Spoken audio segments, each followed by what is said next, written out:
Welcome to this meeting of Invercargill City Council. Welcome to everyone in the room and also people who are joining us on YouTube or Teams or whatever.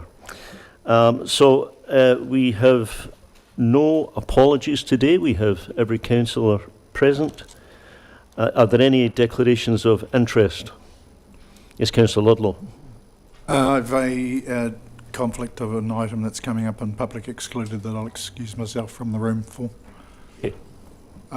Should I also declare that when we get to the fees and charges, I'll not be taking part in that discussion either? Okay. Okay. So we have a statement of reflection, as we always do, and today it says Steve Broad, Councillor Broad. Awesome, thank you, Your Worship. It's a real honour to get to share this reflection today. One of the things I've spoken about during my time on council was the privilege of this role and the responsibility that I feel to it. I've always believed that being a councillor is not about status or position, but about stewardship. For a short period of time, we are entrusted to help care for and shape a community that existed long before us and will continue long after our time. And while I wanted to keep this one simple today, I kept, as I was thinking about it, coming back to the thought of those whose shoulders we stand on and the honour that is. The shoulders of mana whenua who first walked and cared for these lands and who we still walk with today. The shoulders of those who helped build the city and community, often through their sacrifice and service. The shoulders of former councillors, ones who have had these seats before us. Mayors, community leaders, volunteers and everyday Southlanders and people of our city and Bluff who have helped shape the city we now have the responsibility to serve. And for me personally, I think about the shoulders of my own parents, as you also might today. I was raised in the Presbyterian Church, Wallistown Presbyterian Church in fact, and whether people here come from faith backgrounds or not, so much of the values that guide my life were shaped by a mum and a dad and their deep commitment to faith and to people that grounded our home growing up. I know my dad has probably chewed the ear off at least one or two councillors, and you can maybe, raise your hand. I see you around here, or chewed your ear off about missing the prayer at the start of these meetings over the last few years, and I wanted to acknowledge our Mayor Campbell for bringing this reflection space back this term. What I love about this space now is that it creates room for reflection in all of its forms, for faith, for gratitude, for perspective, and for grounding ourselves before making decisions that genuinely impact people's lives. And that might be the most important thing, because one day others will stand on our shoulders. It is not lost on me that long after we are gone, the outcomes of the decisions made in this chamber, even made today, will continue to shape the city and the people who call this amazing place home. So before today's meeting, and I hope this is okay, I reached out to my dad, who is currently on his big first overseas trip to Europe, having the time of his life, doing it by himself, taking a great deal of courage for him, but he's doing incredibly. We're very proud of him. But I reached out to him and said, Dad, I know this means so much to you. So would you write a small prayer for me to share before our meeting? So as one of the shoulders that I stand on and someone who believes in the preciousness of this moment, I wanted to honour it with his words. So I want to open, in this reflection time, open this meeting with a prayer from my dad, Mike Broad. Heavenly Father, as we gather here today, we humbly ask you to help guide our decision making.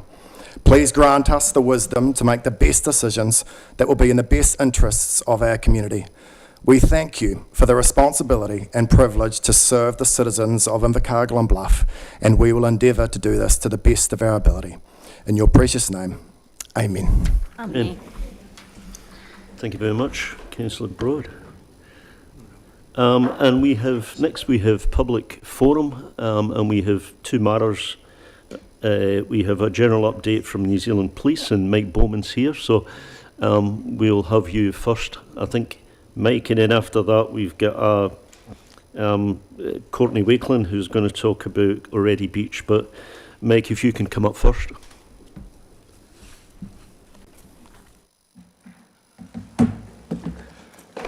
Your Worship and Councillors, thanks very much for this opportunity. I think it's my first opportunity to come and address you. So I felt it was important that I share how crime is in our community, what are our challenges and what are our focuses. But I think it's first to set the scene from our new Commissioner around his focuses for New Zealand and New Zealand Police and his first priority. And please, I'm open to any questions at any time. And if I start to bore you, throw something at me. But his first one is we don't do that, mate. You've got 10 minutes. You can use all of that 10 minutes for the presentation, or you can present and then we'll take questions at the end. Sounds We good. don't interrupt you. Cool. Right. Supporting the front line, which is crucial. If we don't support the front line, we fail. So he's really focused on supporting the front line and how our core business is around enforcing the law, prevention and investigation and response. So through that, we do that through good leadership, and he's really putting emphasis on how we lead as an organisation and alongside his fiscal responsibilities. You'll hear the term occasionally from the Commissioner 80, 15, 15 and 80. So 80, 15, 15 and 80. 80 is the trust and confidence. He wants us to achieve 80% trust and confidence in our community by 2029. Currently, Southern is sitting at 74, which is the second highest in New Zealand. 15% reduction in public violence by the 1st of January 2028. 15% increase in retail crime resolutions by January 27, and 80% service satisfaction by 1st of January 2028. We're already sitting at 79% in Southern, so that's a really good start. The positives of us going forward is over the last 12 months we've recruited over 30 new staff into Southland, which gives us capacity to do some really positive stuff. And we've done that through owning recruiting, which has filled a lot of gaps in our workforce.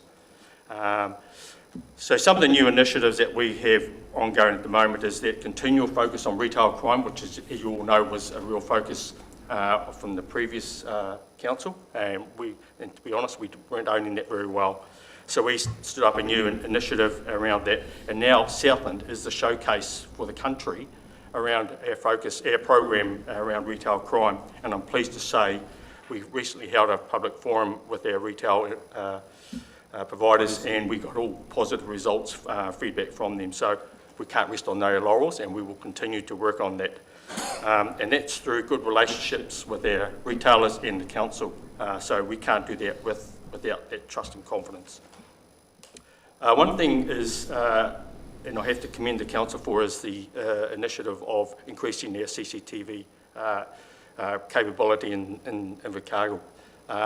I think the true benefits of that will be known in due course, but I think what is important for other New Zealand Police is just showcase any positive results we get out of that so the community can see the value and the money that was spent by the council in upgrading the CCTV.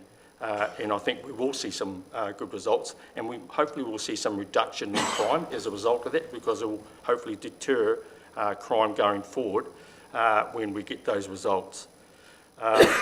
We've had a number of serious assaults in recent times, and you will see that we've already very quickly resulted in with some arrests around that, and there's more to come. That is a good news story.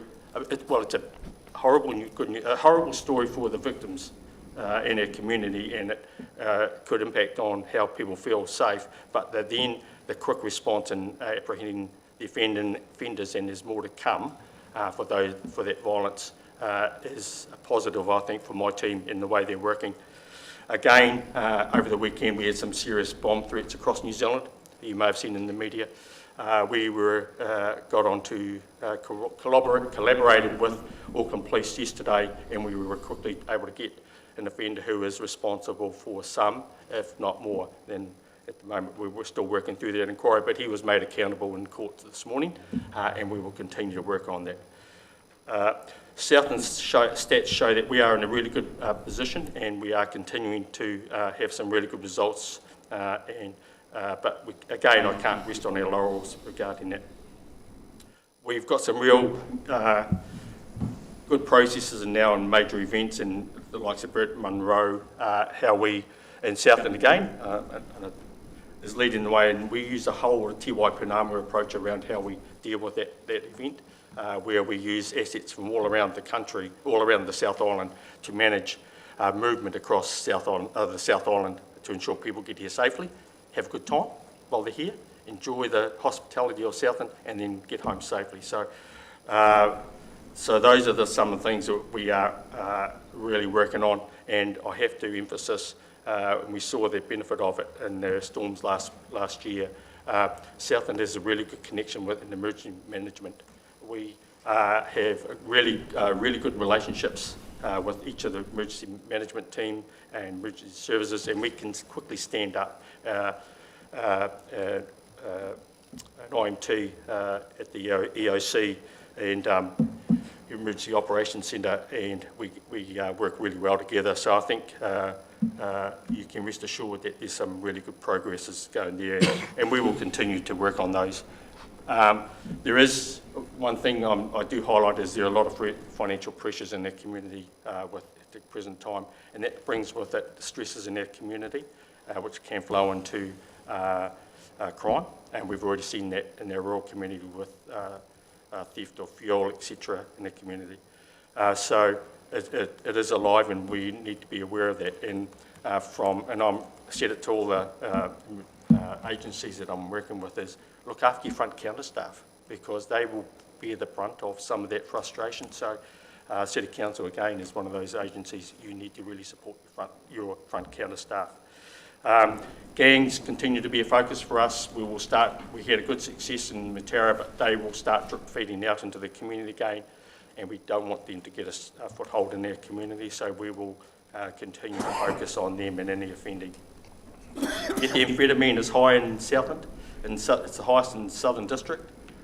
Cocaine is high in the lakes, and MDMA is high in Otago Coastal.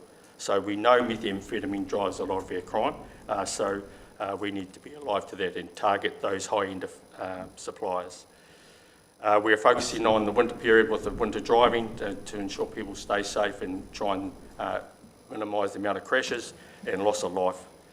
The other focus is the elections. As we move into the elections, we need to be alive to that as we build into it, but also conscious of any external overseas influences that might try to impact on our elections. So, but the good thing I'm promoting to my team is promote good news stories. Our community want to hear our good news stories. If all they hear around bad news stories, that's all they'll think of us. So they need to know what my team are doing 24/7, and there's a lot of positive stuff that they are doing. And if we want to increase trust and confidence, we need to let them know what we're doing. So you will see more and more good news stories coming out, or positive results, but also prevention advice going out to our community so that they can be step into the place of looking after themselves through their own actions. One thing is also we've got a number of big investments looking at coming into Southland. How can we work with that organisation and that workforce that's going to be required to come into our community to help build that industry? So we will need to be focused on working with the organisations that are promoting that. Well, the challenges for us is we can't be everything to everyone, and there are times when we will have to say we can't do that. We have to prioritise some of our work. As much as we want to be doing a lot of the stuff, there's some stuff we just can't do. We don't have the capacity, and our commission has been quite clear. We need to stay in our lane. We can't be everything to everyone, and other agencies who should own that problem will need to stand up. But we are, and I think, in a really good space. We've got, as I say, a whole lot of new staff. They come with its own challenges, with lack of experience, but I think in 12 months' time we'll be in a really good space when they get upskilled and more confident in their work. But I'm really proud of my team and the work they're doing. Open to any questions. Any questions? Yeah. Barry first, and then Steve. Yeah, thanks for coming along, Mike. I've got a bit of a query about the graffiti around town, especially this person, Espert. He's he seems to be getting away with it all the time, and a lot of it's brand new stuff. And it's just defacing our city. Is there any progress in finding out who this is? I couldn't give you an update on that, to be honest, but what we have stood up is one thing I forgot to mention is we have a beat team, prevention team, which is a lot more visible in our streets now, and our prevention team picking up a lot of that peripheral stuff. But again, it's time and space. What's our priorities? And we may not know the identity of them or the persons doing that, but if and when we get opportunity to deal with that, I'm sure we will. Councillor Broad. Awesome, thank you, Your Worship. Yeah, thanks for the update, Mike. Really appreciate it, you being here with us today. I was privy to a conversation a couple of weeks ago, so just wanted to understand, if you're willing, the process around accessing CCTV footage, and whether that's working effectively, or if there's anything we should know or be aware of. We still have some technical issues in respect to that. It's not feeding into the Invercargill station, so we don't have current footage, visual footage of it. We can access it by coming to you if we know something's happened to see where it's captured, but at the moment there's a breakdown in technology and it getting into the station and us being able to have some control over the cameras. You have one of your team working with us in recent times, so we're hoping to make some real progress in that, but at the present time it's not feeding into our station. Thank you.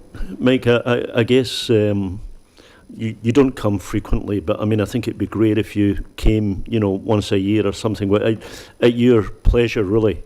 But I do want to take this opportunity to, not only thank you personally for your service, but also for all police. And I'm going to mention that before you come back again, and then within the next 4 months, we'll be commemorating the death of a young policeman in Invercargill, Peter Murphy, who was shot and killed on duty on a corner of Esk and D. He was a very young man. This was his first posting.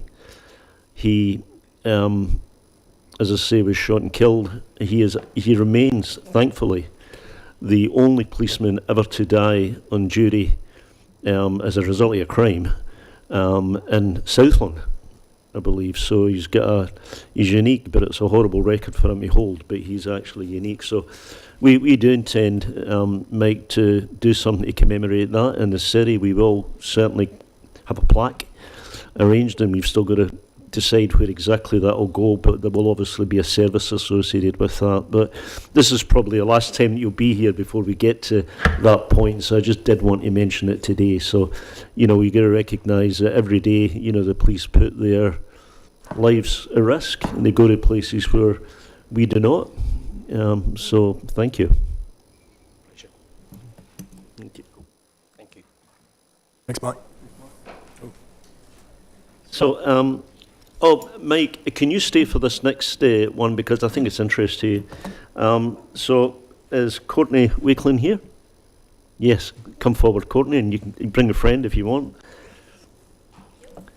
So you're going to talk to us about Oreti Beach. Joyce is going to do more talking than me. And you know how this works. I hope you have 10 minutes. You can use all of those 10 minutes to speak, or you can speak for part of it and then allow us to ask you questions. But we're pretty tight on the 10 minutes, so please, the floor is yours. So this is Joyce Kolk, who's come with me today as well. We're both residents of Oakey Street, which is near the beach, so I guess that's why it is a bugbear for us. Turn it down. Can you hear me better now? Over the years, we've had meetings with Tom and Rex and the local community constable, Sam, and it's been really good. But the behaviour at the beach is ongoing. And it's not just the residents that are affected, it's the people that live in Southland and our visitors to Southland. If you were to Google Reedy Beach, you see the reviews. Most of them are positive. Most of them complain that it's cold. but they're all delighted to be driving on the beach. So it's a rarity, I think, in the world, just not New Zealand, to be allowed to drive on a beach. When you go there and you witness the driving behaviour of some of the lunatics, and it'll be only a small percentage, but it's quite horrific seeing them hanging out of cars as they're doing donuts and secretly wishing that they'd fall, but that's not good. But we've also witnessed a father and child, a daughter. One was near the water, one was back up towards the sand dunes, and the cars racing backwards and forwards made it impossible for the guy to get to his kid. And you think, that must be horrific for that parent to be in that situation. And a lot of it happens at night. And there is still the odd lunatics, like Christmas. A couple of years ago, my family was at the beach and there were cars driving around them doing donuts. Like, they didn't care that there were hundreds of people on the beach. They were driving through them at speed. And the beach is, some people don't realise, it's a public road. It has a speed limit. Any vehicles on there need to be warranted, registered. Same with the motorbikes. So that's the driving thing. I mean, I could go on for a long time about that. The other thing that concerns us as residents at Oakey Street is the people that go out there in the dark and light fires. You know, we'll walk our dogs around and we see big piles of wood piled up, and they plan to come back to set fire to these things. We ring up the council and ask them to come pick them up. One of our older residents dragged a giant couch away from the dunes, and then when we got back there it was all burnt. So it was the plan, and we've taken away piles of wood to stop the fires. But there's a fire there this morning that somebody's lit near the dunes. Like, we think that we're nice and dry here, but, or, you know, we're not dry, we're wet, we're Southland. Where we own and operate a business off Lake Oroko, it has already run out of water, so it is quite dry for the winter. So that's the fires, the fireworks. November will be a terrible time. I think it was a couple of years ago that the helicopters had to come to stop the fire that took a hold on the beach, burnt the dunes, was heading to the pine trees. It's got to be a huge amount of resources spent on that sort of thing that could possibly be avoided. The dumping of rubbish is a new thing. We get a whole lot of household rubbish, like furniture, all sorts of stuff, washing machines, things, tyres, lots of tyres and rims. Usually the tyres are put out there to come back and set fire to. But it's just getting more and more. I'm part of a coastal clean-up trust, and we had an organised beach clean-up about this time last year. We picked up 1.2 tonne from Riverton around to the end of the beach, which doesn't sound like a lot, but there were 3 cars that we couldn't have removed. They'd just been burnt out and left there. As far as I know, they're still there. Well, the very next day I could go back and pick up a sack full of rubbish. Like, I can usually pick up a sack full of rubbish every morning when I walk around, when I'm there. The other thing is dog control. Courtney's had a brush with that just recently. An aggressive, well, maybe not aggressive dog, but when they're not leashed and the person's in their car driving, they don't know what their dog's doing, and it ran up and aggressively went towards Courtney's dog, which luckily we were able to diffuse it, and it ran back down the hill to its father, parent. Yeah, it's happened 3 times with the same dog and the same person. I think the issue with that more is that the owner said, it's the beach, it doesn't matter, why do you care, you're on the beach, why have you even got your dog on a lead? Your dog must be aggressive to have to leash it. And I was like, well, no, actually, there's still, the same laws apply out here, but nobody has any thought of that at all. They literally think they can do whatever they want because they're at the beach. Beach, yeah. And the drug uses, like the paraphernalia of drugs being used on the beach, from those little cream whipping canister things to little deal bags, that's all I can imagine that they are. People parked up in their cars with the windows down, just, you can just smell it. Like, it's not what I think Invercargill Beach should be projecting to our residents and our visitors. And I shudder to think what the trail walkers are coming across, because they walk that beach from Riverton to the entrance. They'd just be open slather for somebody that wanted to be just horrible. Like, I've had bottles thrown at me. I'm picking up rubbish off the beach and people drive past in their cars and have bottles at me. It's like, yeah. And a new thing is the rough sleepers, people choosing to live at a reedy beach. So that's some of our problems. I'm sure there's many more, and I'm sure the police could fill up a book of tickets just sitting there. But nobody does the 30 Ks. It starts before the beach, very rarely. And I don't know if you're all familiar with this. This is a memorandum of understanding, so you are. And it says there that there was lots of people going to do lots of stuff, but I think it's going to be an ongoing thing. And I know if we shift the problem from the beach, it will appear somewhere else. But if, I don't know, if there's consequences to the behaviour, perhaps they'll choose not to do it. Maybe they'll never be good people. Who knows? Maybe we can move to questions. Is there questions from anybody? I don't see any. I mean, look, one thing I would say, I mean, I go down the beach with my dogs nearly every day, and it has definitely got worse. And I've been going down for, well, decades, actually. And if I think back, 20 years ago, let's say, or even 10 years ago, people who wanted to do donuts or who wanted to go on motorbikes used to always, go north. So they would drive, a kilometre or 2 kilometres to the north, and they would do it there where there was nobody else anyway. So they were still, I'm sure, breaking the law, but they weren't really bothering anybody.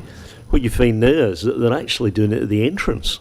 Yeah. It's incredible. I mean, I've had people doing them around me. It's astonishing. So the change has been, probably slow and steady, but it's very, very noticeable. So absolute sympathy with you.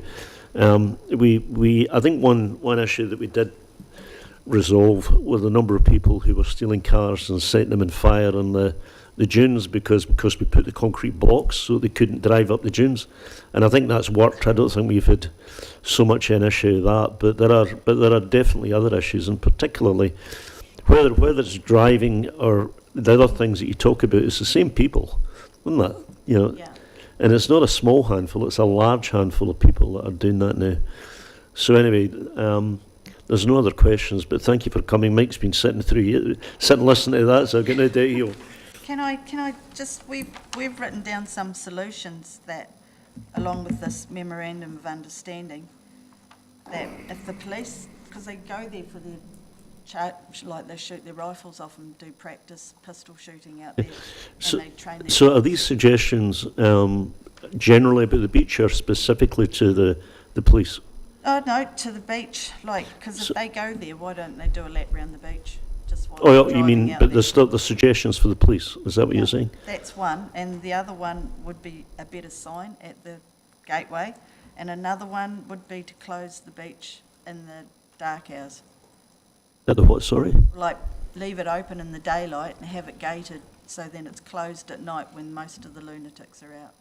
So what am I asking you to do? You can either send that to us, or else if you physically want to hand it to Mr. Capel, who's sitting there, who's the general manager responsible for it, you could actually give it to him, or else you could send it to. I can give it to them. You could send it to us. Okay then. Thank you. Thank you.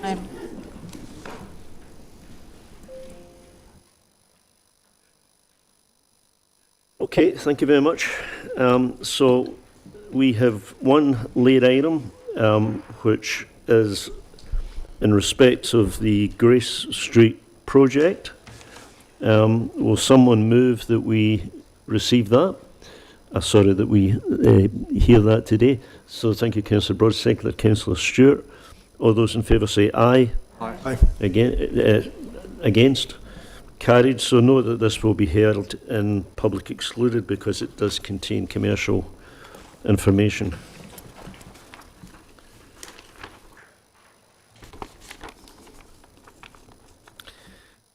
So next we have the minutes of the Bluff Community Board heard on Tuesday, Monday the 20th of April, this says, but anyway, held on the 20th of April.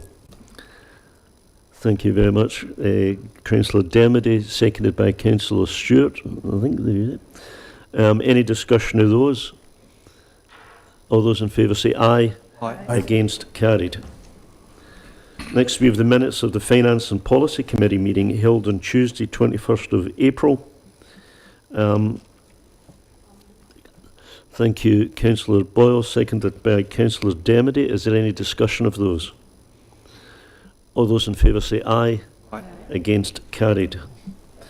Next, we have the minutes of the Community and Regulatory Committee held on Tuesday, the 21st of April. They're received. Thank you. So moved by Councillor Ludlow, seconded by Councillor Broad. Is there any discussion of those? All those in favour say aye. Aye. Against, carried. Next, we have the minutes of the meeting of council held on Tuesday, the 28th of April. Will someone move that we receive those? Thank you, Councillor Dermody, seconded by Councillor Ludlow. Any discussion of those?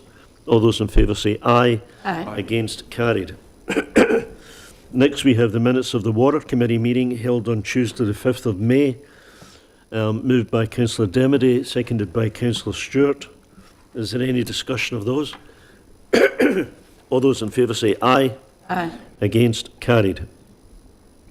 Minutes of the Infrastructure and Growth Committee meeting held on Tuesday, 5th of May. You moving? Thank you. Thank you. Moved Councillor Crackett, seconded Councillor De Vries. Any discussion of those? All those in favour say aye. Aye. Against, carried. Next, we have the minutes of the Infrastructure and Growth Committee meeting held on, oh, it's the same one. It's just repeated. Yeah. Is that a different meeting or is it the same one? Stephen.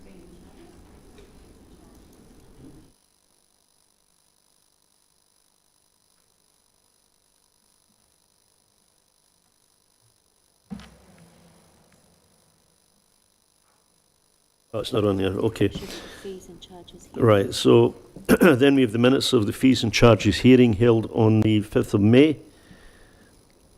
Will someone move those? Thank you, Councillor Boyle, seconded by Councillor Dermody.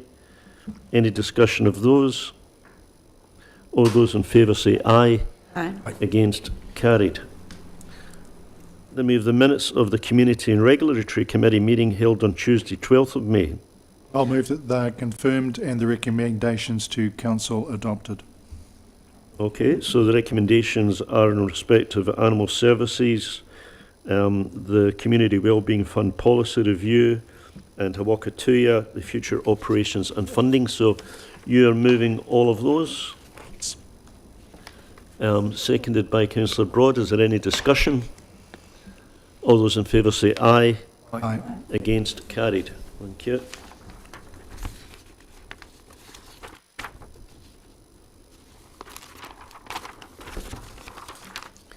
So then we have the minutes of the Extraordinary Water Committee meeting held on Tuesday, the 12th of May, and recommendation with that. Yeah, I'm happy to move the recommendations.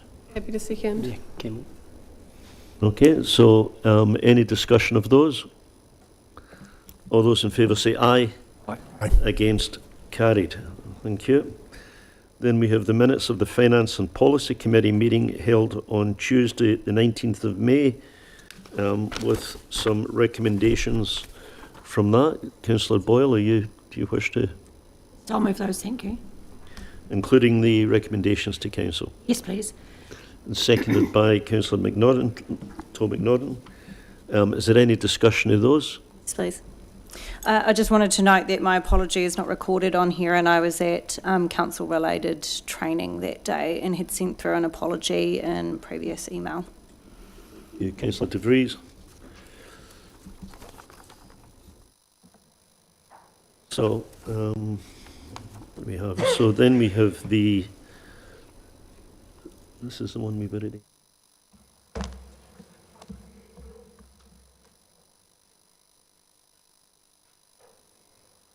So then we have the long-term plan, early engagement, We Delights camp. Oh no, sorry, those are all.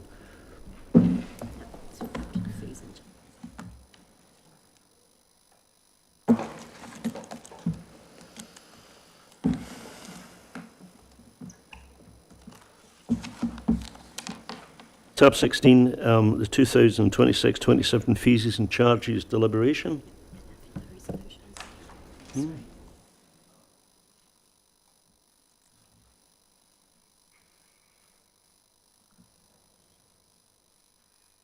Rhiannon, you speaking to this? Kia ora.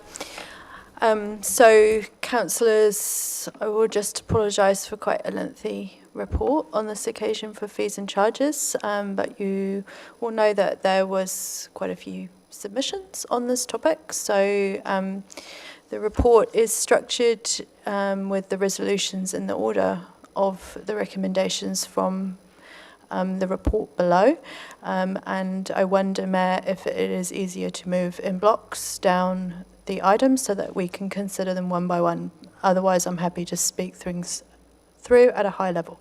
So I think what we'll do, Rhiannon, is if you could speak to, briefly just to each item as we go, and then we'll actually come back and work through the recommendations one at a time.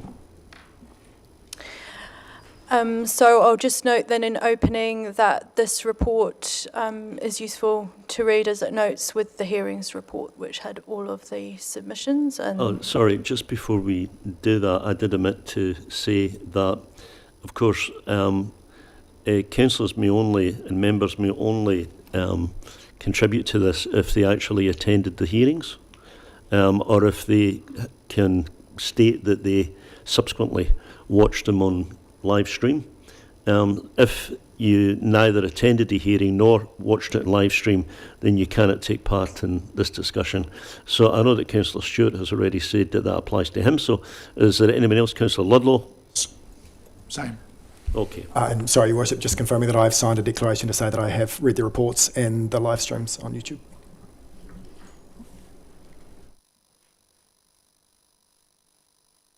Carry on. Thank you, Your Worship. So I'll just speak briefly about the consultation. We did not consult on the annual plan this year. We instead focused on the issues that had been of interest to councillors around the table when we went through the fees and charges adoption for consultation. So we tried a different approach with the communications this time, where we had weekly rotation of topics, which was quite successful in terms of raising awareness. In terms of the number of submissions, it is probably, just to give you an indication, it's certainly more than we would normally get just on fees and charges, but less than on an annual plan consultation. Just to be really clear that the fees and charges consultation is about the charges that we make for running the services and how much will come from fees and charges specifically. It does not relate to the level of service which we are offering. If we were going to change levels of service, then that would have been an annual plan discussion. So if, as some of the report notes, if council was to determine to stay with the current level of fees and charges, then the difference would come from rates. I will also note that it's less easy to forecast with accuracy the amount of revenue that will come from fees and charges because they are by their nature demand responsive. So when we get into the body of the report, you can see, for example, that you can have anomalous things happen where you can put fees up in a particular area, and actually then as a result you might see less revenue because you'll get less people coming through the door. So that just is really important to be aware that the numbers that you're seeing in this report are based on demand modelling, and that is informed demand modelling based on each individual activity. And it is what we would use in the calculation of the rates, but ultimately as we get towards the end of the year and you receive the performance report, that is where those variances can come from if demand changes from what would be forecast. I will note at this point that any significant changes to the fees would require commensurate increase in the rates. Some of those fee increases were coming through as a result of that overhead being more efficiently applied, efficiently probably not the right word, more accurately applied across the other activities. So on that, Rhiannon, if I may interrupt you just to quantify that a little bit, my understanding is that through that whole process, we have moved slightly towards a more user pays model, and the change represents about 1%. So there is essentially a 1% increase overall in fees and charges relative to rates. Correct, from a combined amount, including the overheads, yes. So that was a decision taken by Council in February as part of the interim position on the annual plan. So obviously there are no final decisions on the annual plan until you adopt it, so it's possible to make further changes to that. I think that it's useful background and context to know that this council for probably the last 5 years has every year iteratively just been trying to work closer into alignment with the revenue and financing policy, where we're seeing those variances come through when you look at demand, in order to get that balance. Every year the rates go up and the fees and charges usually go up by a lower level, and that compounds over time. Obviously, this government has also given a strong direction to local government to get more revenue from user fees, so council was also responding to that in the fees and charges around this time. When we get to the bus fares, that direction is more strongly indicated by NZTA because they control the funding through the fare assistance rate. So through that policy statement on transport, there's a more direct line, but that request from central government has been across the whole area. So that is my high-level comments on the fees and charges before we move into the We might specific take questions on the items. high-level stuff, but so if I can just paraphrase that, Rhiannon, in recent years, we have tended to increase rates by a greater percentage than we've increased fees and charges. And because of that, we have actually, in recent years, moved further away from user pays. What we have done through the debates that we had over the last few months is move the dial back a little bit, and overall it moves the dial towards user pays by about 1%. But we had, I think the point I'm making is that what you're saying is that in recent years it's tended to go the other way a little bit.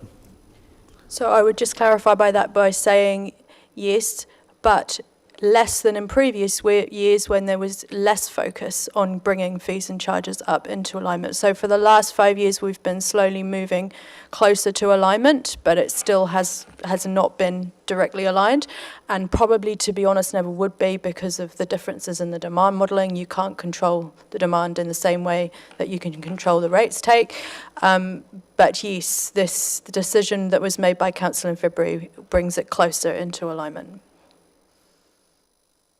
Yeah, carry on. So then the next part of the report speaks to the parking fees. So this was the item where we probably had the most social media comments, was around parking fees, and there were some submissions on it. We are recommending that, first of all, there needs to be a correction. So when the amount was consulted on, it is not divisible by 4 for the main parking fees. Obviously, the parking meters charge in 15-minute blocks, so there was a little bit of an oversight in those calculations. So irrespective of which option you choose, that correction needs to be made. So I have provided 2 options for you just so that you can give consideration to whether you want to proceed with the item as it was consulted on with the increase, or continue with the current fee structure. I will also mention on parking that it is an item that runs across 2 activities, and obviously in the public mind, the thing is one thing, understandably enough, but compliance and the role of the parking warden sits under the regulatory activity, so not proposing any change to those fees as a result of consultation. I will also note that, Your Worship, you had a meeting with some people who came to see you separately around parking fees for people over 65. We did undertake a review of the policy in relation to that last year, but you could look and request for that to be considered for next financial year with the fees and charges, and that was around whether there might be a period of time during the day where people over 65 would have free parking. There has been, I'll just comment on that. So people came to see me to argue that increasingly around the country, cities are adopting systems where elderly people can park free in the morning, particularly early in the morning, when there's no other users. So it's got two purposes. One is to allow elderly people to come into town without having to pay parking fees, but also to bring life to town between the period of usually 9 o'clock to 11 o'clock, when there's pretty much nobody parking anyway. So I did ask that we have a look at that, but it seems that we don't have the technology to do it at this point. So what's suggested here is that we do look at that for next year, at least look at what needs to be done from a technology perspective to allow that to happen. Basically what happens is if you're over 65 or over 70 or whatever age you might be, you go and usually it's $10. You go and pay $10, you then go and register and your license plate, and that then, by some means, allows you to park usually between 9 and 11 without a charge.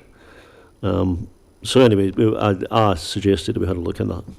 We don't need to make any decision on it today other than the fact that we are interested in looking at it. So I'll just pause there if there are any questions relating to parking. Yes, Councillor De Vries. Thanks, Rhiannon, and thank you, Your Worship. Hey, can you just give me some indication on what information we do collect around trends in parking and data and information about when people are parking and where they are parking? Are there peak times or other times that, as Mayor Campbell has alluded to, that we could be promoting more to be used through various mechanisms, whether that's an age-based concession or more broader about kind of trying to bring vibrancy and targeting different people to come into the city at different times? I can't answer that question right now, but we could discuss that as part of the long-term plan in relation to this activity.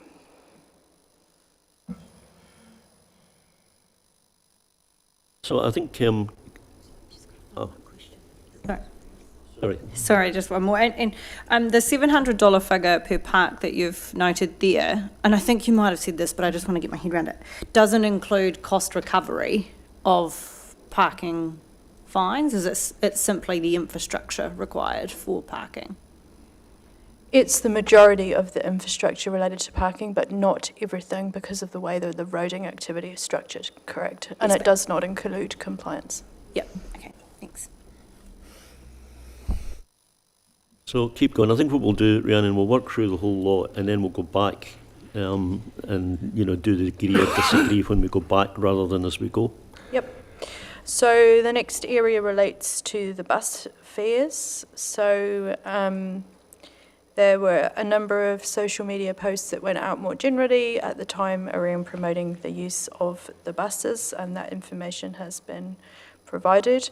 I will note again the option to either proceed with the bus fare increases as consulted on or to continue with them set at the current level is provided, noting the commensurate rates impact. We'll also note that NZTA has indicated the national ticketing system will be rolled out in December this year. So there have been a number of delays, but that is now expected to happen.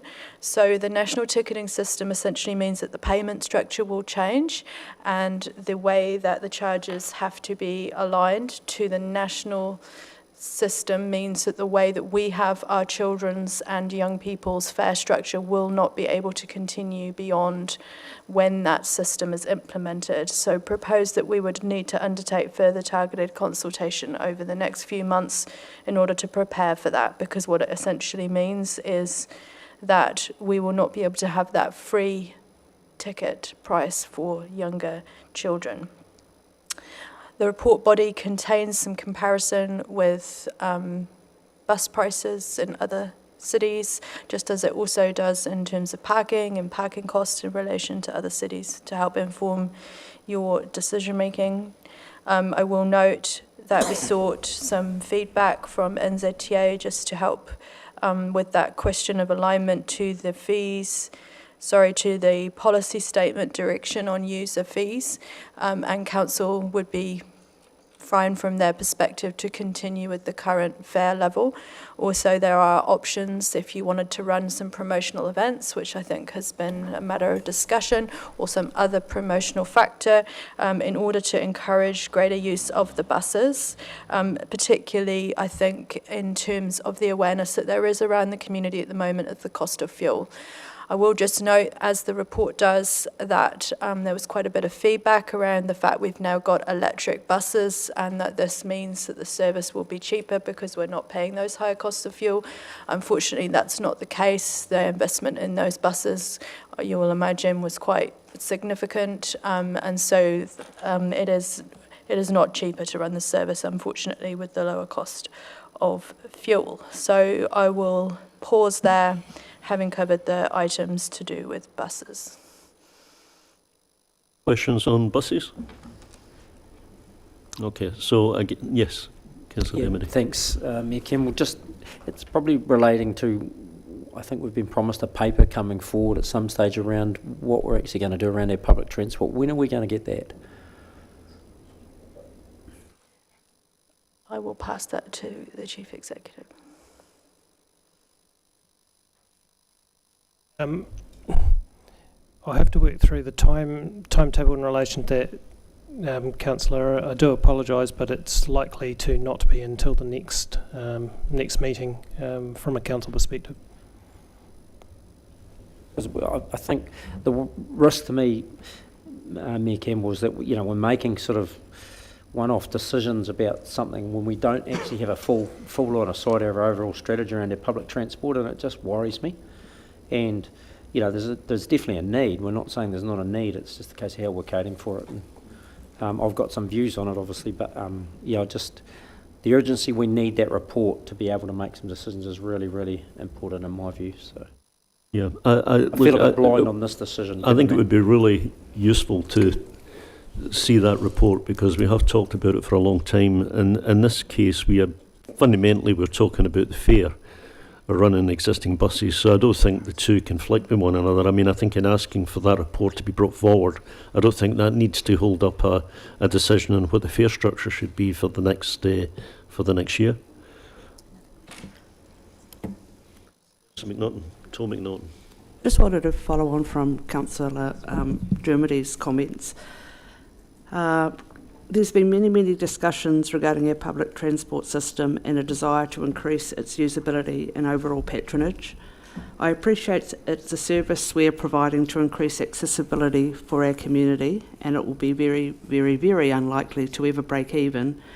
However, Whanganui, a city over just over 49,000 people, has introduced a new system in April this year after extensive community consultation. Would be my hope that we as a council follow how these changes are being embraced by the community and how we could use their learnings to improve the service and overall patronage of our own public transport network. So I'm really looking forward to getting the report on public transport, because I think this decision that we're making does contribute to the overall patronage of our public transport system in Invercargill. Yes, Thank you. Thank you, Mr. Mayor.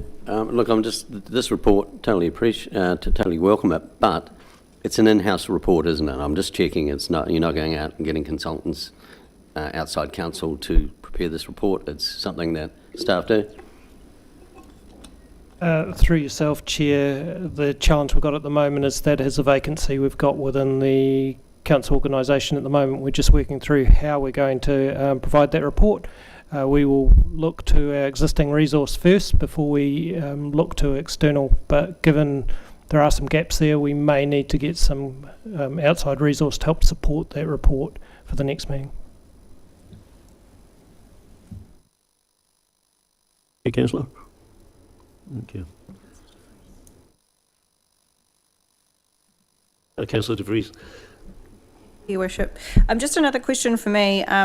Again, I think, or I'm sure that maybe a B card, is it the B card that you refer to? It's not a debit card, is it? When we talk about card versus cash. Correct. At the moment, it's the B card. When the national ticketing system comes in, that will replace the B card. Yeah. So a couple of things, just again, we probably are capturing some level of data around movement, behaviours and trends, which will be really useful to feed into a future report so that we can start to understand how our community is utilising the bus services. But in regards to the fees that we're going to be discussing today, we haven't got a family fee, and particularly if the government are looking at rolling out charging for 5-year-olds to travel on the bus. It would be interesting to see if the new system has the ability to charge a family rate rather than, you know, for me taking my kids and their 2 friends on the bus and it's just cost me twice as much as a car ride. That's all. I can take that question away. I think I would just also note that I have included within the body of the report much of the information that went into the early reports in previous triennium around the bus service so that you guys could have as much information as possible in terms of noting where the breakdown comes from the different sources and just how much it costs to deliver each bus trip. Yep. I think, though, Councillor De Vries makes a really good point, and that is that let's suppose there's a family of 4 or 5 get on a bus. You know, should we have a family fare rather than, you know, individually top fares? And I think the question having been asked, I think we can, you know, agree these today, but I think you might bring back whether that is possible, because if it is possible, it's easy enough to, I mean, we could put some wording in here, because I think actually it's a really good idea. You know, if you get 4 or 5 of a family travelling together, they have some discount. Yeah. Would that be possible? Really? Yes, I'll check whether it's technically possible, and then if it is, you could choose to include that in the further consultation. Okay, so we might put a comment in the actions to that effect. Yeah, Councillor. Just with the national ticketing, I'm just curious to know if that requires a card, or is it going to have a system like in other places where just with a cell phone or a card you can just get on? Because I know that's the big barrier to public transport, is you go to a bus stop, then you need to buy the card and the card's unavailable. Will it be the new system, is it an actual card, or is it an electronic ticketing where you just swipe your phone? Because I think we need that. I'm sorry, Councillor, I cannot answer that question, but we will ask and find out. I think it is. Thank you, Mayor Campbell. I can answer that. The NZTA website says that it will be Apple Pay, Google Pay, or your debit card or credit card. So just tap and go like in other regions. Okay, no more questions on buses, so of course we'll come back to that. So keep going, Rhiannon. So I'll continue on to the pool fees. So you'll note again within this area I've included 2 options to continue with the fee increases as proposed and consulted on, or to continue with the current fees as they are charged at the moment. And there actually would be a rates saving, we estimate, on that option, and that is because of the anticipated drop in demand. I do want to also note at this point that we propose some wording changes to the fees. They don't change the fee amounts, they just clarify some confusion that came to light over the consultation period. Things, for example, to do with how you are charged for using the hydroslide. So it's no change to practice, it's just clearing up some confusion. We will note there were some submissions around the usage of the pool for sports or swimming, learning to swim activities. And so there are further communications happening with those groups, but no changes as proposed as a result of the consultation, and the report just notes the detail of how and why the fee breakdown is done the way that it is. It is kind of in line with the practice in many pools around the country, and it is there to enable those who are actually participating week by week to be paying towards the contribution and to manage numbers coming into the pool. So I will pause there if there are. So just to be clear about what you said there, it sounded extraordinary, but I think I heard you right. You're saying that because of the expected increase in numbers, if we leave the pool fee as it is, it actually results in a forecast reduction in rates. Tiny one, but nevertheless. Correct. Okay, that sounds like a no-brainer, doesn't it? Obviously, I will caveat that by saying all of this is demand modelling. You don't know what is going to happen until it actually happens. But I mean, in terms of assumptions for budget for the purposes. assumptions for the budget purposes, you know, the earlier report spoke in detail about the potential impact of the splitting out the actual costs more accurately on actual revenue through the door, and this, in order to give you some clear options, has the modelling in it. Please.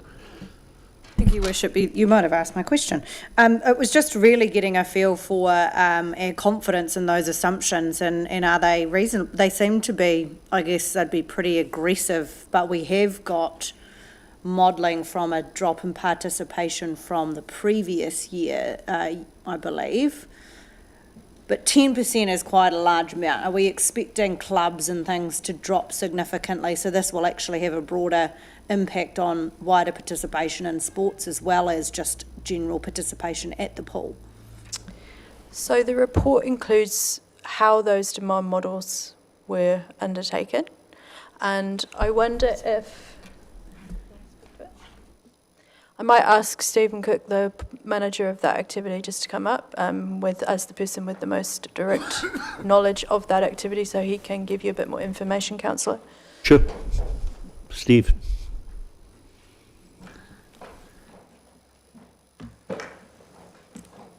Good afternoon, Council. Could we just repeat the question again, thanks? Probably can't word it as well. No, it was just around, can you give me some indication around the assumptions or the confidence that you've used in those assumptions? Are they conservative numbers at a 10% decrease in participation? Or I imagine some of it is based on the actual modelling that we've seen from last year's reduction in numbers when the pool prices went up? Yeah, so I wouldn't say it was sort of a hard 10%. Like, it's hard to predict what's going to happen. We can look at our submissions that we've had coming this year. We've all sort of pointed towards not coming to the pool if fees increased. We've had an indication from clubs that they're going to have to pass on prices or reduce space. So when we look at our space charges, they may decrease as well. And then if the end user, which is our customers coming in, participating in the sports, or the clubs, getting passed on the extra fee from the those clubs, and then yes, there would be potentially that. But I think that we've gone from a mid-model 10%. I wouldn't say it's conservative. I would say it's sort of about mid-range to what we may expect. But as Rhiannon's pointed to, that we can't actually predict what's going to happen in the next 12 months. Follow on. And I guess it's one of those, key things that we often hear about central government is around trying to contract where we inadvertently, reduce the amount of revenue, and if we maintain a similar level as what we've got now and look at how we grow participation, we're actually creating a benefit for ratepayers because we've got more people coming through the doors of the pool, right? So just creating growth. And the pool will have strategies around how we increase participation, despite the fact that there's probably a cap or a limit of how many people fit in a swimming pool, in an Olympic-sized swimming pool at one time. Yes, there is. Obviously, in 2018, we had up to 430,000 visits per year. So obviously, our goal is to try and get back up to that level again. We're not quite there yet. We're still a wee way off, but obviously, price increases would essentially put up another barrier to that participation growth. 430,000, that's the target in Invercargill. Get to the pool. Not all at the same time, Councillor. It's not. A record. Thank you, Steve. Thank you. Hey, Rhiannon, keep going.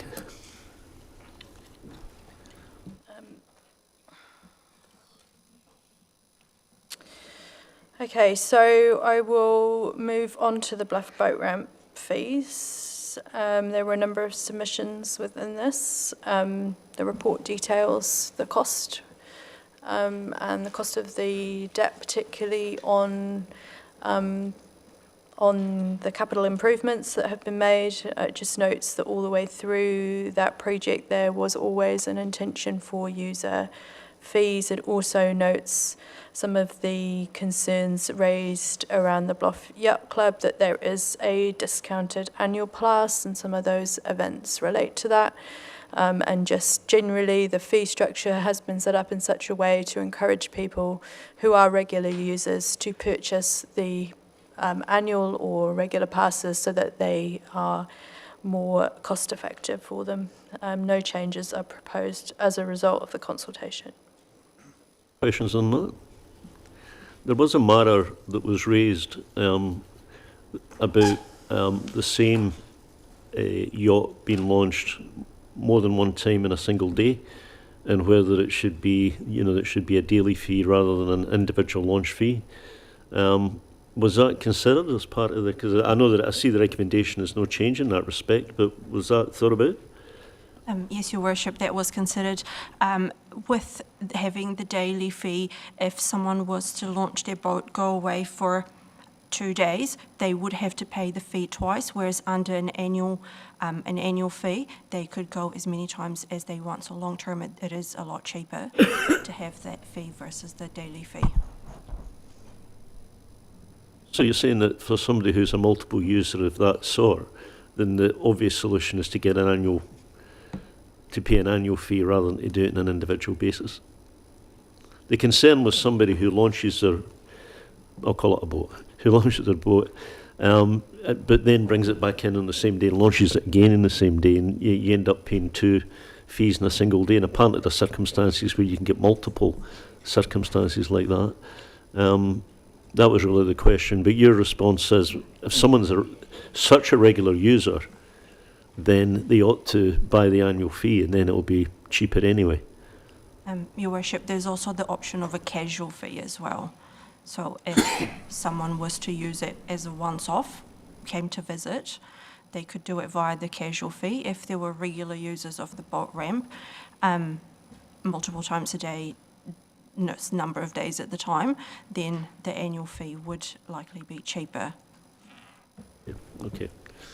Keep going. Thank you. Any questions? Yeah, Councillor Crackett and then Councillor Tom McNaughton. Thank you, Mayor Campbell. One submitter was quite, I thought, put forward quite a compelling argument around the length of the boats and the weights of the boats the weights of the boats versus the length of, because he quite rightly pointed out one can be considerably longer than another, but weigh the other way significantly more, and of course put more stress and wear and tear onto the infrastructure there than potentially the longer boat. So are you able to talk me through what the rationale is for keeping it the way that it was on the basis of that feedback? Yes, through your worship. I'll briefly speak to that, and then perhaps Mr. Capel might want to add to it.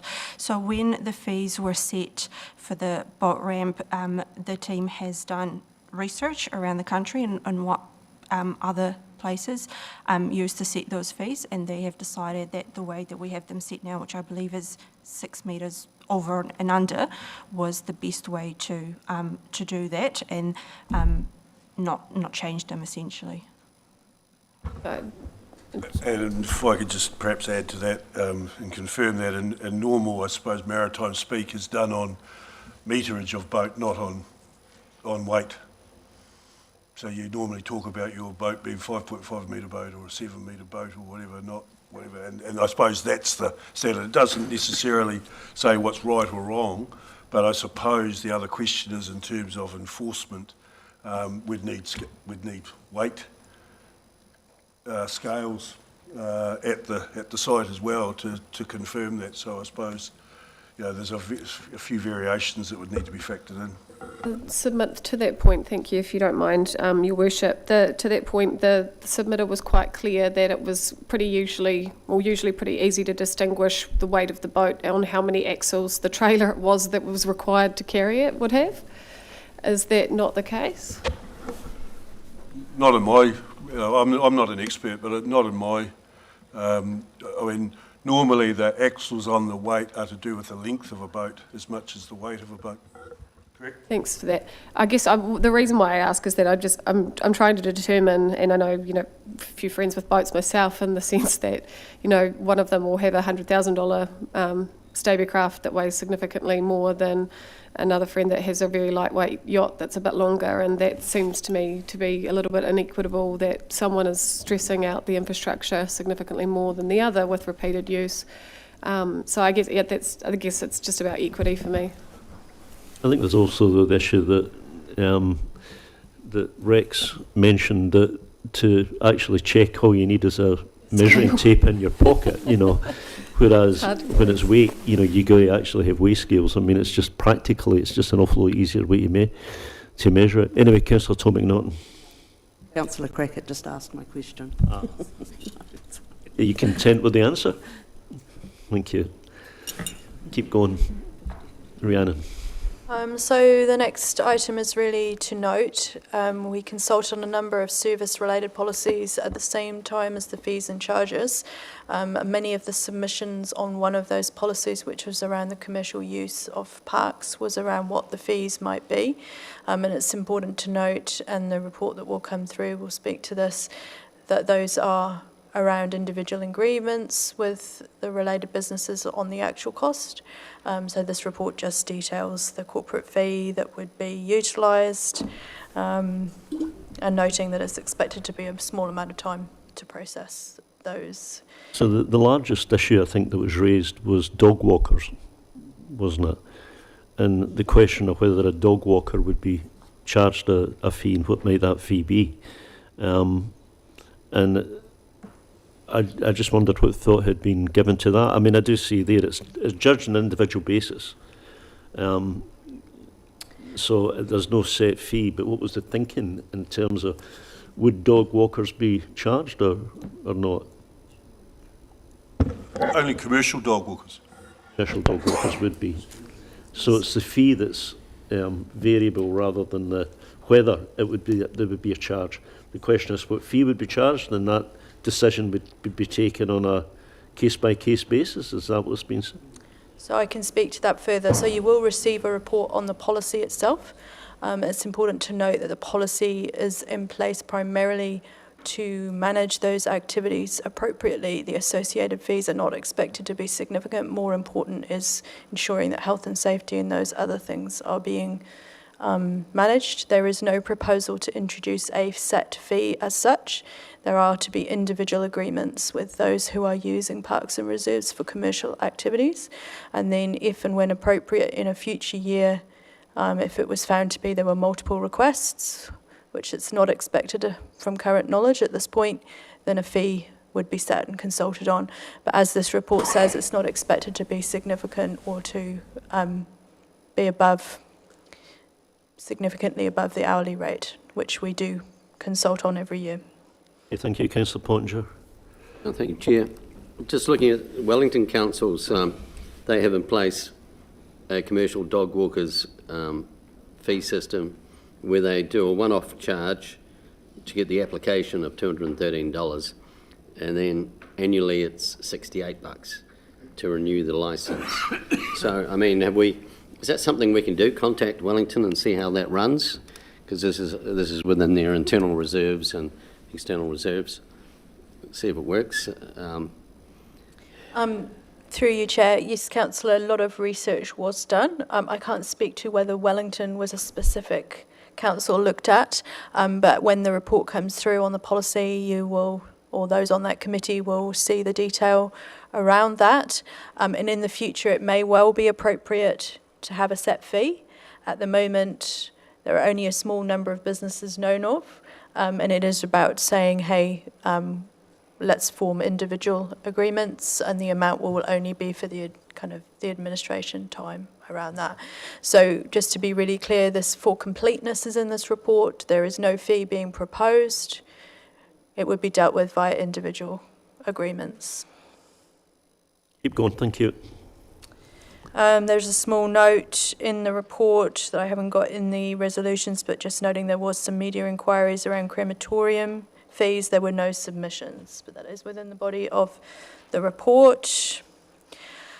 Just a brief note, again for a correction, the charge would not change, but the solid waste transfer station has been colloquially known as the cash minimum. To be really clear, it is the general refuse minimum charge. It actually is irrelevant how it is paid for, so just to be no confusion that you can pay in whatever mechanism by a card or cash.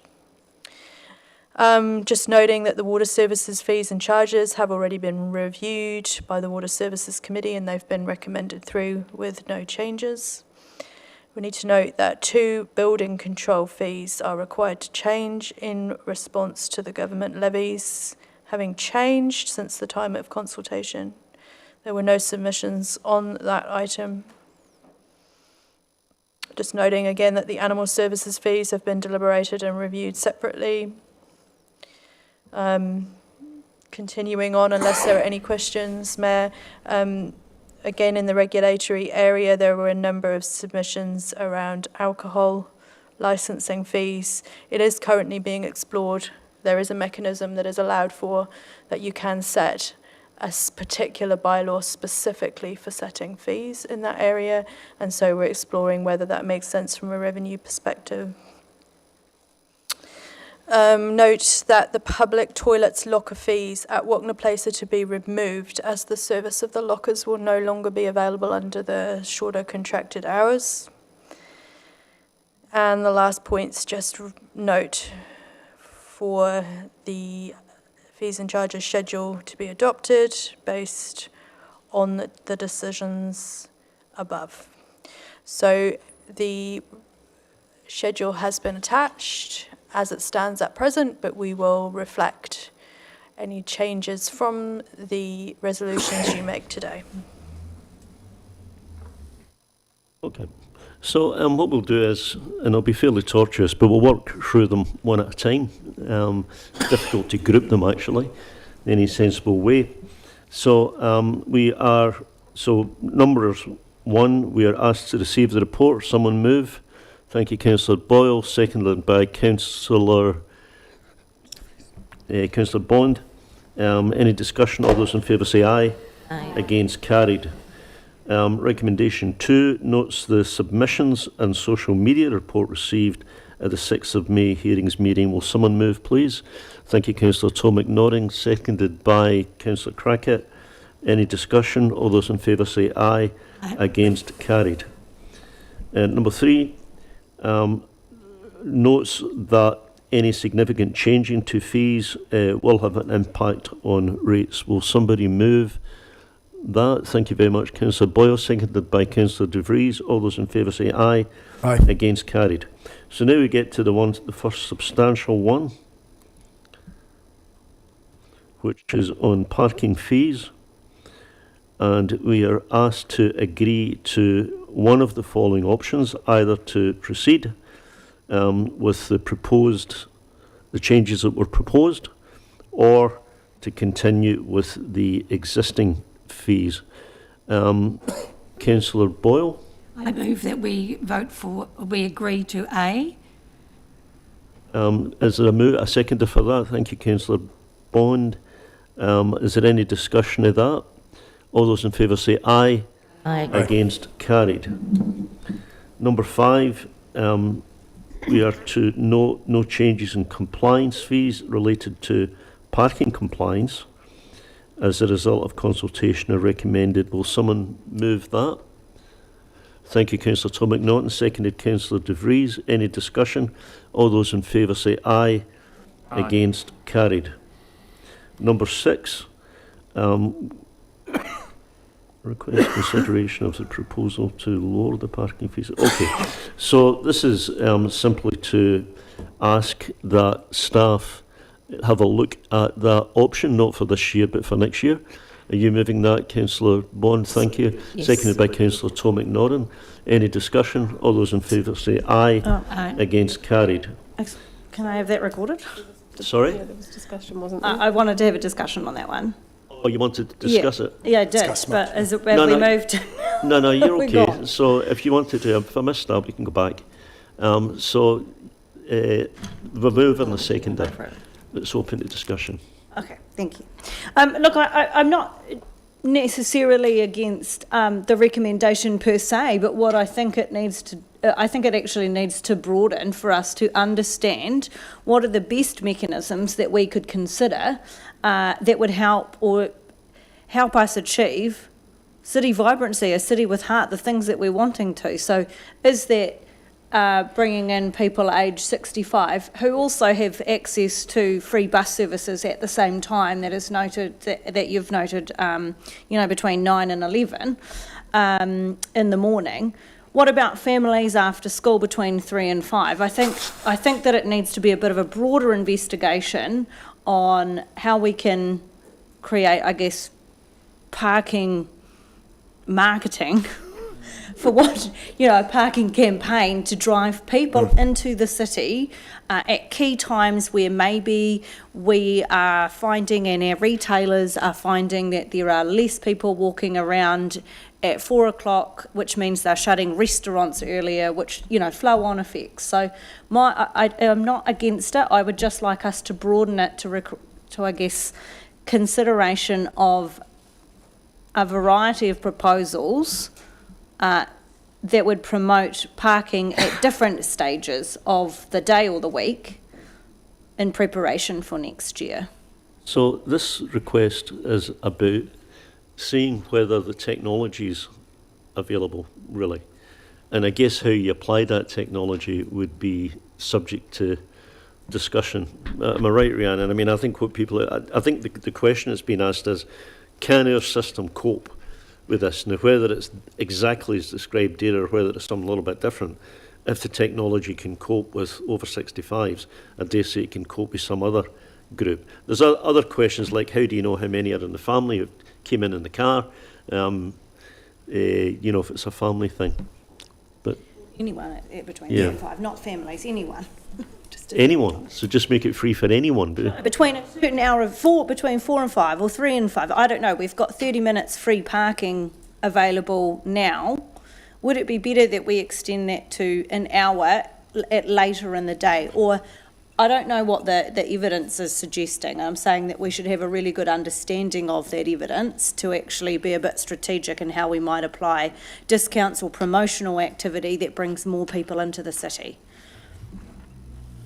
Understand the question. It's just a bit late in the day to raise it. Probably it would have been earlier. What we could do though is ask the question, because fundamentally, as I understood this one, it was about looking to see whether we had the technology to make those kind of decisions. Because how does the parking warden know? How does the meter know that that's free at that period, or that person's over 65, or so? There's going to be smarts in the meter and the warden system that allows them to do that. So I think the question really is what flexibility there is in respect to that, given the technology that we have available to us. Yes, Councillor Crackett. Thank you, Mayor Campbell. I think to your point, what we do know is that the app or the parking meters have absolutely no way to tell how old the person is that's using them. We know that technology doesn't exist right now, right? But what we do know is that the meters will have an idea of how much revenue we're taking. So therefore, we will know how many cars are coming into town and for how long, and the app will have metrics on when people are paying and how much they are paying for. So if you understand, I guess, the way that the data works in that regard is that we'll know when people are using the parking systems, and we'll know how many people are using the parking systems, and therefore we should be able to reverse generate when they're not using those parking systems. So the request that's in the report here for people aged 65 plus, that to me screams, okay, you have to have your gold card, or you have to do something, or you have to have a permit or whatever, which seems like a really expensive exercise. And I think to Councillor De Vries' point, the way of simplifying this is actually to look at those periods where there is a lull and offer free parking throughout that period. And we know that we will be able to get the data for that based on the technology that we have, because it's an electronic system. I think Rhiannon's about to suggest something. So I think just a couple of points that may assist. So obviously point 6 was in response to a visit that was prompted by the consultation. So it's regarding this particular consultation. As I said earlier in the answer to the query around could we get some information, I said that I would take that away, and absolutely that can be an item that you can discuss as part of long-term planning. Now, for your reassurance, you might want to note that, but also you can be assured I am taking it away. You will be able to discuss that in July, obviously to the caveat based on what data actually is available and the extent to which it can be brought forward in a useful format to allow that analysis. As my report does note, it is a complex one, parking, from a strategic perspective, because you're balancing up a number of different things. You're balancing up vibrancy, balancing up accessibility and access to the city centre, driving people to take more environmentally friendly transport options. So it is not a straightforward one, and it is definitely a level of service question rather than a fees and charges discussion, I would suggest.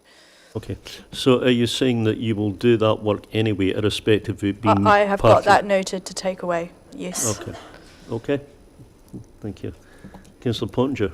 Well, thank you, Chair. Look, I actually did disagree with Councillor Crackett. You can tell straight away when an over 65's using the meter, they have 4 guys that are entering the number plate. I mean, that's straight up. But what I'm concerned about is the over 65s are probably visiting the town less than the workers who are in town. They're the ones who feel sorry for, who have to pay. They've got to find a park somewhere that they can then get to their place of work and feed it for 8 hours, 6 hours, 7 hours, whatever they work. And they are paying big money. I've talked to various hotel workers, whatever, retail shop workers, and a huge amount of their weekly pay goes in parking, and they are trying to park as far away from town. So I would, and honestly, I feel more sorry for them than anyone over 65 who was just, I know I'm generalising a wee bit, but it was coming into town to shop for a couple of hours. So I feel more sorry for that group of people who should be given some consideration. I hear what you say, but we have a mover and a seconder, so I'm just going to move that. All those in favour say aye. Aye. Against? Recorded. Thank you. Pardon? I'm against. Oh, that now. So we have then number 7. No, we don't. Number 7. I move that we proceed with the proposed bus fare increases. Is there a seconder for that? Nobody's seconding the increase in bus fares? Okay, Councillor Bond. I move for the alternative to that in the report.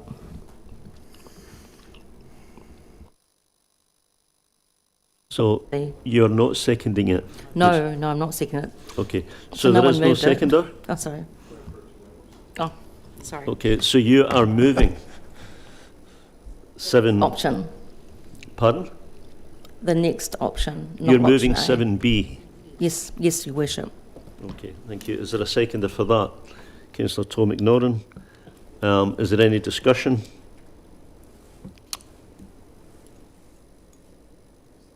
All those... Yeah, Councillor Broad. Just want to support Councillor Bond on this. I think for me, I cannot know and hear the issues around affordability and accessibility, particularly at the heart of those struggling the most in our city at the moment, and promote a fare increase, particularly at this time. So absolutely in huge support of option B here. Yeah. Cool.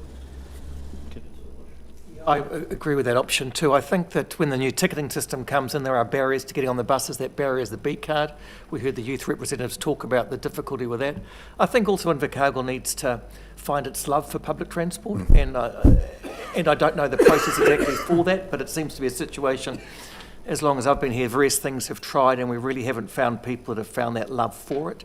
I think cities that have advocates for public transport seem to do well, that people can drive it. I sometimes think we've got to work where a vision we start with and work backwards. But I'd be happy to think that with the fuel crisis, with the Strait of Hormuz, with the ticketing system, that we could generate as much revenue as we could with the increase, with just a bit of publicity and a bit of love for public transport. I don't know exactly how that gets done, but I think it's worth, and I see that the role is the public transport role is not taken to. I think there could be some real hope on the horizon that we get this thing sorted, because otherwise we wind it down and down and down and we get rid of it. And I feel we could be on the path to that. So I think we've got to reclaim and re-own public transport. So yeah, I'm in favour of no increase at this stage. So, all those in favour say aye. Aye. Against? Yes. Carried. Could you record that, please? Yes, thank you. Okay, so number 9, that we agree or disagree to request a report. I don't think we've moved number 8. Sorry? 8. Number 8. I'm sorry, okay. So we note the updated timing of the national ticketing system, and will someone move that we note that? Thank you, Councillor De Vries. Seconded, Councillor Bond. Any discussion? All those in favour say aye. Aye. Against? Carried. Number 9, we're asked to agree or disagree to request a report on running a free travel day or other similar promotional event on the public buses. Can I just ask you to clarify, is that a one-off, or are we talking about every week? The price in there is for one-off. It's intended as a one-off promotional event, but that's why we're suggesting that you request a report so that you can receive the options. Okay, so we're asked to agree or disagree to that. I'll move that we agree to request a report. Will someone second it? Thank you, Councillor Broad. Any discussion? All those in favour say aye. Discussion. Councillor Crockett. Thank you, Mayor Campbell. Good try. As our Chief Executive has said previously, we have had an absence in the public transport space in terms of, from a staffing perspective, but infrastructure has been waiting for quite some time on a report on what a bus trial for a city centre looping together all of the high traffic areas or high patronaged areas in Invercargill, such as the stadium, schools, etc. So we're still waiting on that report on what that trial could look like.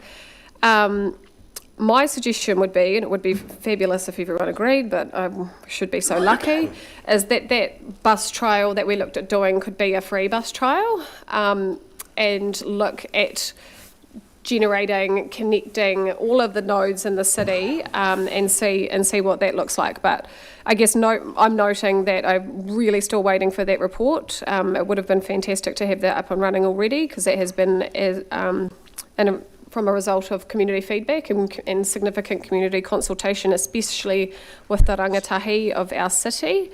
So, I mean, I'm happy to see a one-off free travel day, but I think the far larger impact is going to be in that city link. Well, we're agreeing to, if we pass that resolution, we're agreeing to request a report on a free travel day. It doesn't exclude the possibility that you're describing. You're asking for that to be included as a question. Well, yeah. I'm asking for a timeline on that, because it's getting a bit ridiculous. Slightly different question than this one. Councillor Pottinger, were you? Yes, thanks, Chair. Look, I'm a bit confused here. We're being asked to approve a report, yet Councillor Crockett is saying she's waiting on a report. Now, and from what when I asked previously, it looks like we're going to have to pay for a report to do something free. Now, that just goes against every sensible bone in my body. So I just can't see the sense in that. Why would we pay for a report to do something free? We could decide here right now to do it or not do it. Well, I think it'd be helpful to know how much we're committing to in terms of making that decision, and we don't have that at this point. So I think there are two things that would be asking. One would be, in that report, how much would it cost? And secondly, what would be the recommended? Would it be a free day for every route, or would it be a particular thing, such as Councillor Crockett is suggesting? I don't think that requires the use of consultants, would it? So it'd be something that would be done by staff pretty quickly, and I think that, is appropriate. Otherwise, you know, we are approving without knowing what the cost would be or exactly what it is we're approving. But I do take your point. Councillor Demery. Yeah, it's a little bit to my previous point, you know, and efficiency says, why would you write a report when we're waiting on a report? So, you know, It's a totally different subject. Well, it's not really. It's all about buses. And the thing is here, what we're waiting on, and this should be included as part of our overall public transport strategy. So, you know, we've just heard we're short staff. Why are we asking staff to do a report on this particular piece when it's part of a wider piece? So, you know, I would love to see something like this as part of a wider public transport strategy as an initiative, but it needs to be included in an overarching, what is our strategy around public transport? So let's not just keep spitballing this thing and doing another wee report here and another wee report here. Let's, excuse the pun, but stop the bus and get a report done that informs us about what a public transport that's efficient and effective I think to our though, community. to be fair, a report asking for a strategic review of public transport for the city, which is, you know, going to include issues presumably like minibuses and so forth rather than the larger buses, is an awful lot bigger undertaking than just asking staff to look at how much a free day would cost. Yeah. And we I asked mean, you for know, order of magnitude, and I don't know that it's helpful to roll them together. But we asked for it about 6 or 8 months ago, and we were No, told I we know, would get but it. you did make that point earlier, and the chief executive did come back and commit to doing that. I don't know that we need to mix this very small issue up with that very much larger issue. Who did we get to? Councillor Lush. My concern with the free transport day would be the cost to promote it probably would be more than the commensurate numbers increasing. Therefore, that would go, public transport would go further in the whole. Maybe it's something that we could use people, perhaps you and me, Tom, with your social media influence, could get on the bus, and with your Facebook followers or something like that, we could do some sort of internal thing with social media to get people going. But that would be my concern, that we would spend more money promoting it than we would get reply. So. Okay, but that doesn't prevent the report coming back, does it? We prefer going down that track, though, doesn't it? Where we've got skin in the game, then we've got to do it. Okay. So have we actually moved that yet? Where did we get to? Yeah, So we moved and seconded it. So let's keep this question simple. So we're asked, we have moved and seconded that we will agree to request a report on running a free travel day. All those in favour say aye. Against? Okay, so that motion fails. So we're not going to ask that. Okay, number 10, agree to one of the following options, either to proceed with the proposed pool fee increase or to continue with fee levels that were set for 25-26. I move that we go with B. I second that. Any discussion? Just gonna move. Any discussion? All those in favour say aye. Aye. Against? Carried. I'd like my vote recorded, please. You're voting against? Yeah. Okay. Mr Mayor, I'm also voting against that. Okay, do you want some discussion of it? I mean, I you wanna can say just something. register a negative vote, but you can make Well, a comment in if you our, wish. in our time when we're listening to submitters, we heard how hard it is out there for our public to get to the pool, how draining it was on their family resources that they're having to take from Peter to give to Paul. One of the things that was brought up to us, and it was quite in depth really, was about school sports clubs, for instance, and the accessibility was getting less and less likely because of the charges. We've heard from individuals out there that they, you know, are choosing between going to the swimming pool or buying something for their kid. So for me, I just... Oh, sorry. I thought you went for A. We're agreeing Oh, the same sorry, I levels. thought I heard you say A. No, I said B. I take that We back. voted on B. I take that back. Okay, so we've already So- passed the motion, so let's keep going. Okay, number 11 notes the following wording changes to existing pool fees for increased clarity. So these are simply wording changes. Will somebody move those? Thanks, Councillor. Mayor Campbell, can I suggest that the remaining of the report, 11 through to 22, are all noting, so I'm happy to move them as a block. I'm happy to second that.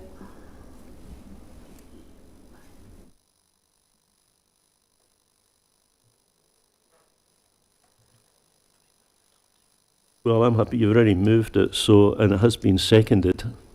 Does anybody have any objection to that? No? Okay, all those in favour say aye. Aye. Against? Carried.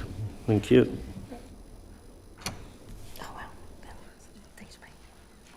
It takes us through to the long-term plan early engagement We Delights campaign.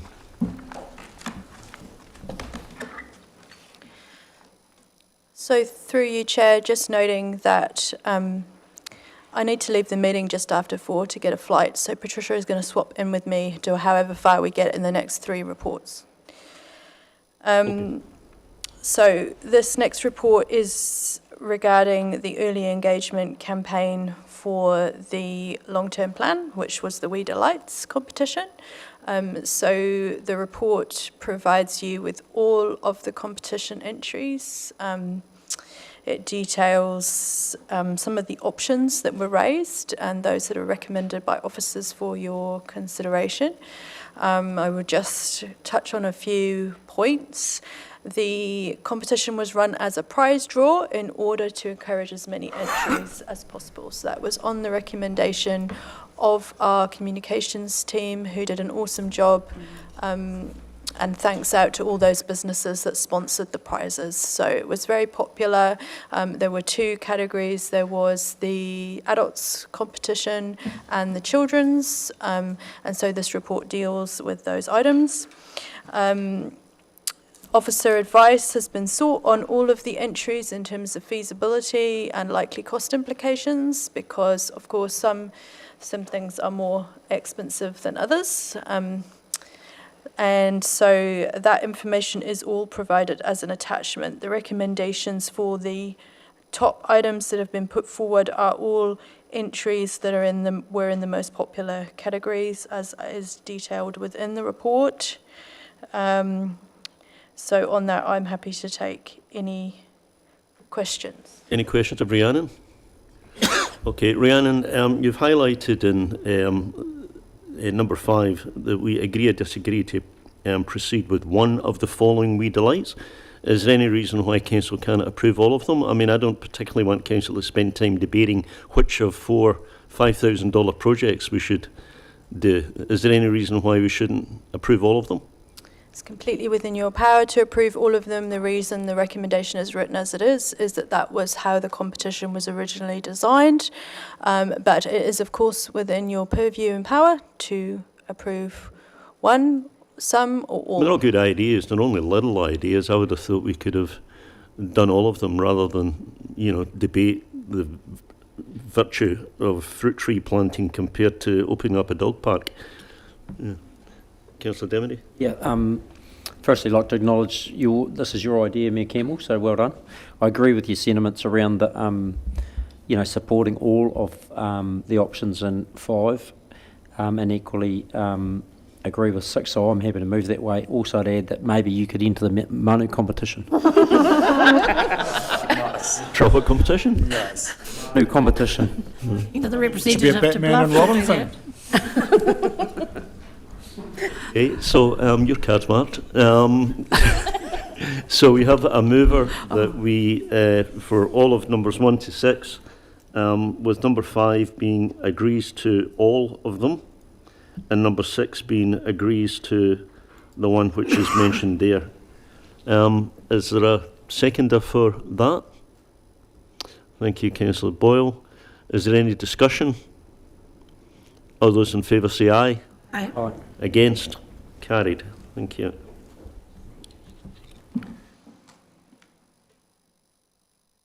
Okay, tab 17, long-term plan, early engagement, social well-being and partnership. Right. Did we move the other? Oh, that was all of them. Yeah. That was all. Sorry, I didn't. Did we agree to number 6? Yes. Oh, sorry. I only heard the other competitions. You agreed to it too. Yeah. I thought we were just talking about point 5. Sorry.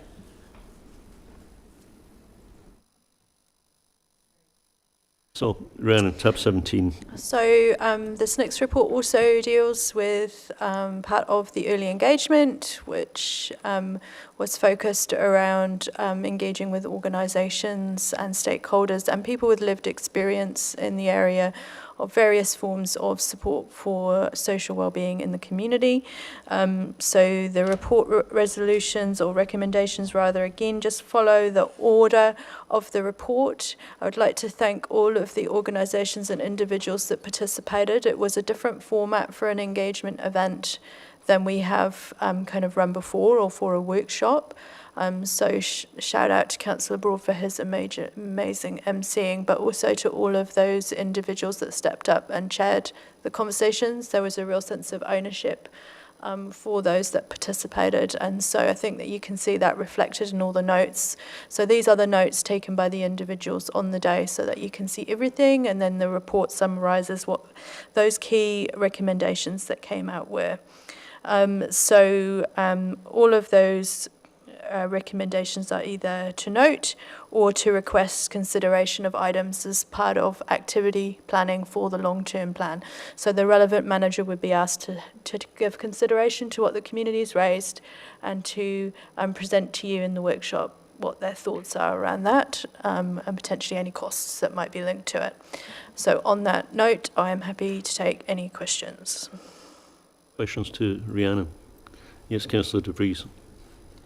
Hey, congratulations, Rhiannon. It actually was a really great day being able to engage with their community, and I really hope that we can look at doing more of this style of workshop in the future. I wanted to know if any of the participants have come back again to you to express any updates or feedback or thoughts on the process. Through you, Chair, yes, we went out to everyone that participated and gave them the opportunity to A, feedback on what they thought about the event, and B, to let us know if there was anything that was pressing to them that they felt they hadn't had the opportunity to raise. So first of all, feedback was really positive via that form. Some people responded. And secondly, there wasn't really anyone who was particularly raising anything new. They were reiterating what they had raised in the workshop. Yes, I think the notes from the day give you a picture. We have also gone back to some people who raised particular things, just clarifying exactly what they meant if we weren't sure, if we were not involved in those conversations, and a few hui have happened to get that kind of detail. Yep. So Ponja. Thanks, Chair. Look, my question is a general question on the long-term plan, and I raised a similar question this morning. And now obviously, it's a 10-year plan, and every 3 years Council updates it. Now we're heading into an amalgamation period. Can I please ask, obviously we must have a rough idea, because we don't do it the other 2 years, how much does an LTP process cost? You know, because it is significant engagement with public and work for staff. We must have an idea, because it's not the same in the next year's budget.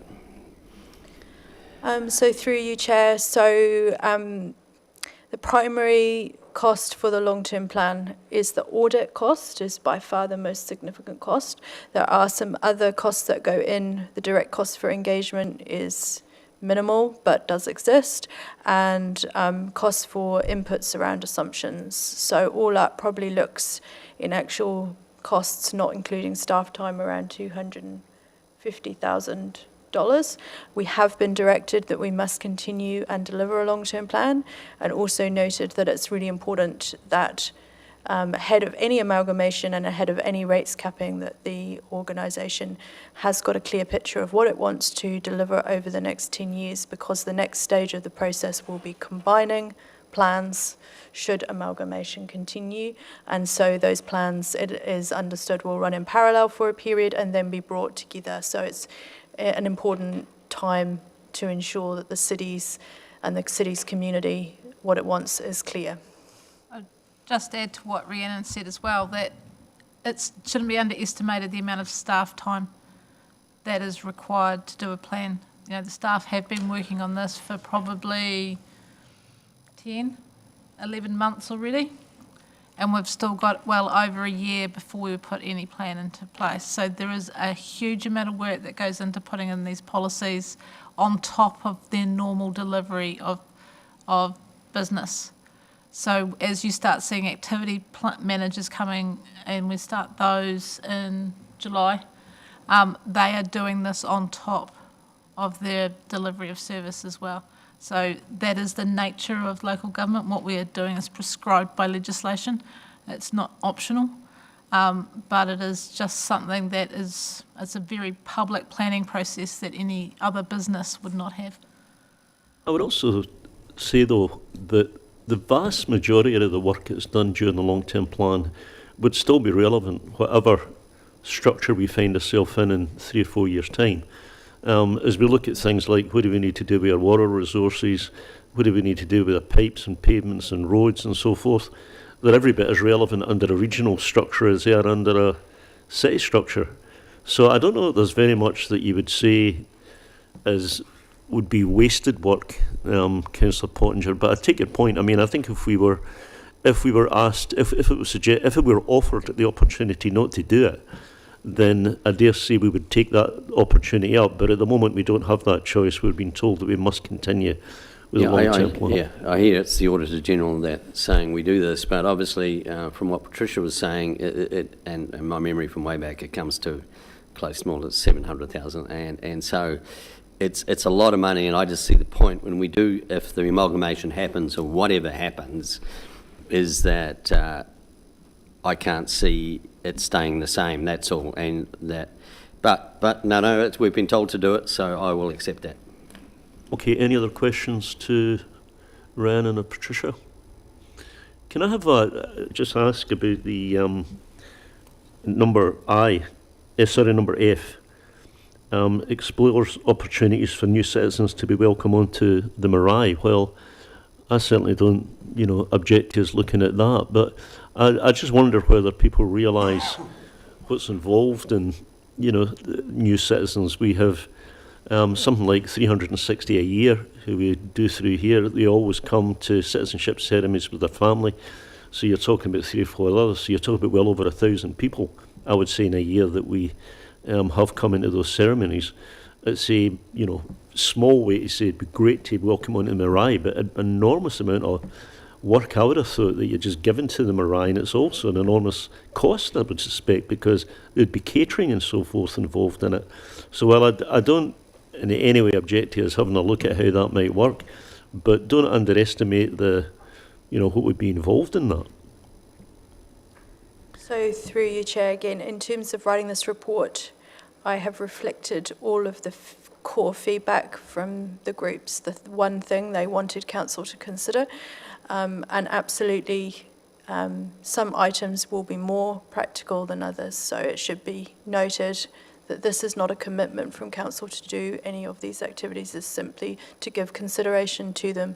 And again, the process would be the same. The activity managers would receive the feedback and just be asked to consider it so that when they prepare the information for you, it's reflected. And that's part of ensuring that the community can see that the messages that they've been given have been heard. That's fine. Any other questions? If not, I think we'll take them all at the same time. Will someone move that we agree to request consideration of all of the items A to I? Thank you, Councillor Stewart. Is there a second? Thanks to Councillor De Vries. Is there any discussion? All those in favour say aye. Aye. Aye. Against? Carried. Thank you. Yourself, Chair, can I just confirm 1 was included in that recommendation? One, sorry? Can I confirm that 1 was included in that? And J, moving K and second? L as well. Okay. Oh, I see. Okay. So, well, I'll move it separately may as well. So I will move that we receive the report. Seconded by Councillor Demery. All those in favour say aye. Aye. Against? Carried. Thank you. All the letters were included, I think. I thought I heard from to I. To L. So, tab 18, long-term plan, strategic decision-making framework weighting. This item has been discussed by council a number of times in terms of the process. So it's really bringing back the strategic decision-making framework that was adopted in December to include the weighting, and also to confirm ongoing after the process of reviewing the vision to stay with our city with heart Te Ngāka Araha. And then the fourth point relates to whether you wish to update the Community Wellbeing Fund framework to align with this new strategic decision-making framework. So that is really a matter of timing. Obviously, the new long-term plan will not come in until the 1st of July 2027. The Community Wellbeing Fund is aligned to the council's core decision-making framework. You could update it now so that for the next financial year it is utilised. So can I ask the chairman of that group, Councillor Broad, if you want to comment on that? Are you happy with that recommendation? Yeah, absolutely. Makes sense that we're aligned. Okay. So any questions of Rhiannon? If not, will someone move? I think we can take all of them, numbers 1 to 4, with number 4 being agrees. Someone move that. Thank you, Councillor Broad. Seconded, Councillor Dermody. All those in favour say aye. Against, carried. Thank you. So tab 19 is council representation at the Local Government New Zealand Annual General Meeting and the LGNZ Conference for 2026, which is not helpfully in Rotorua. No.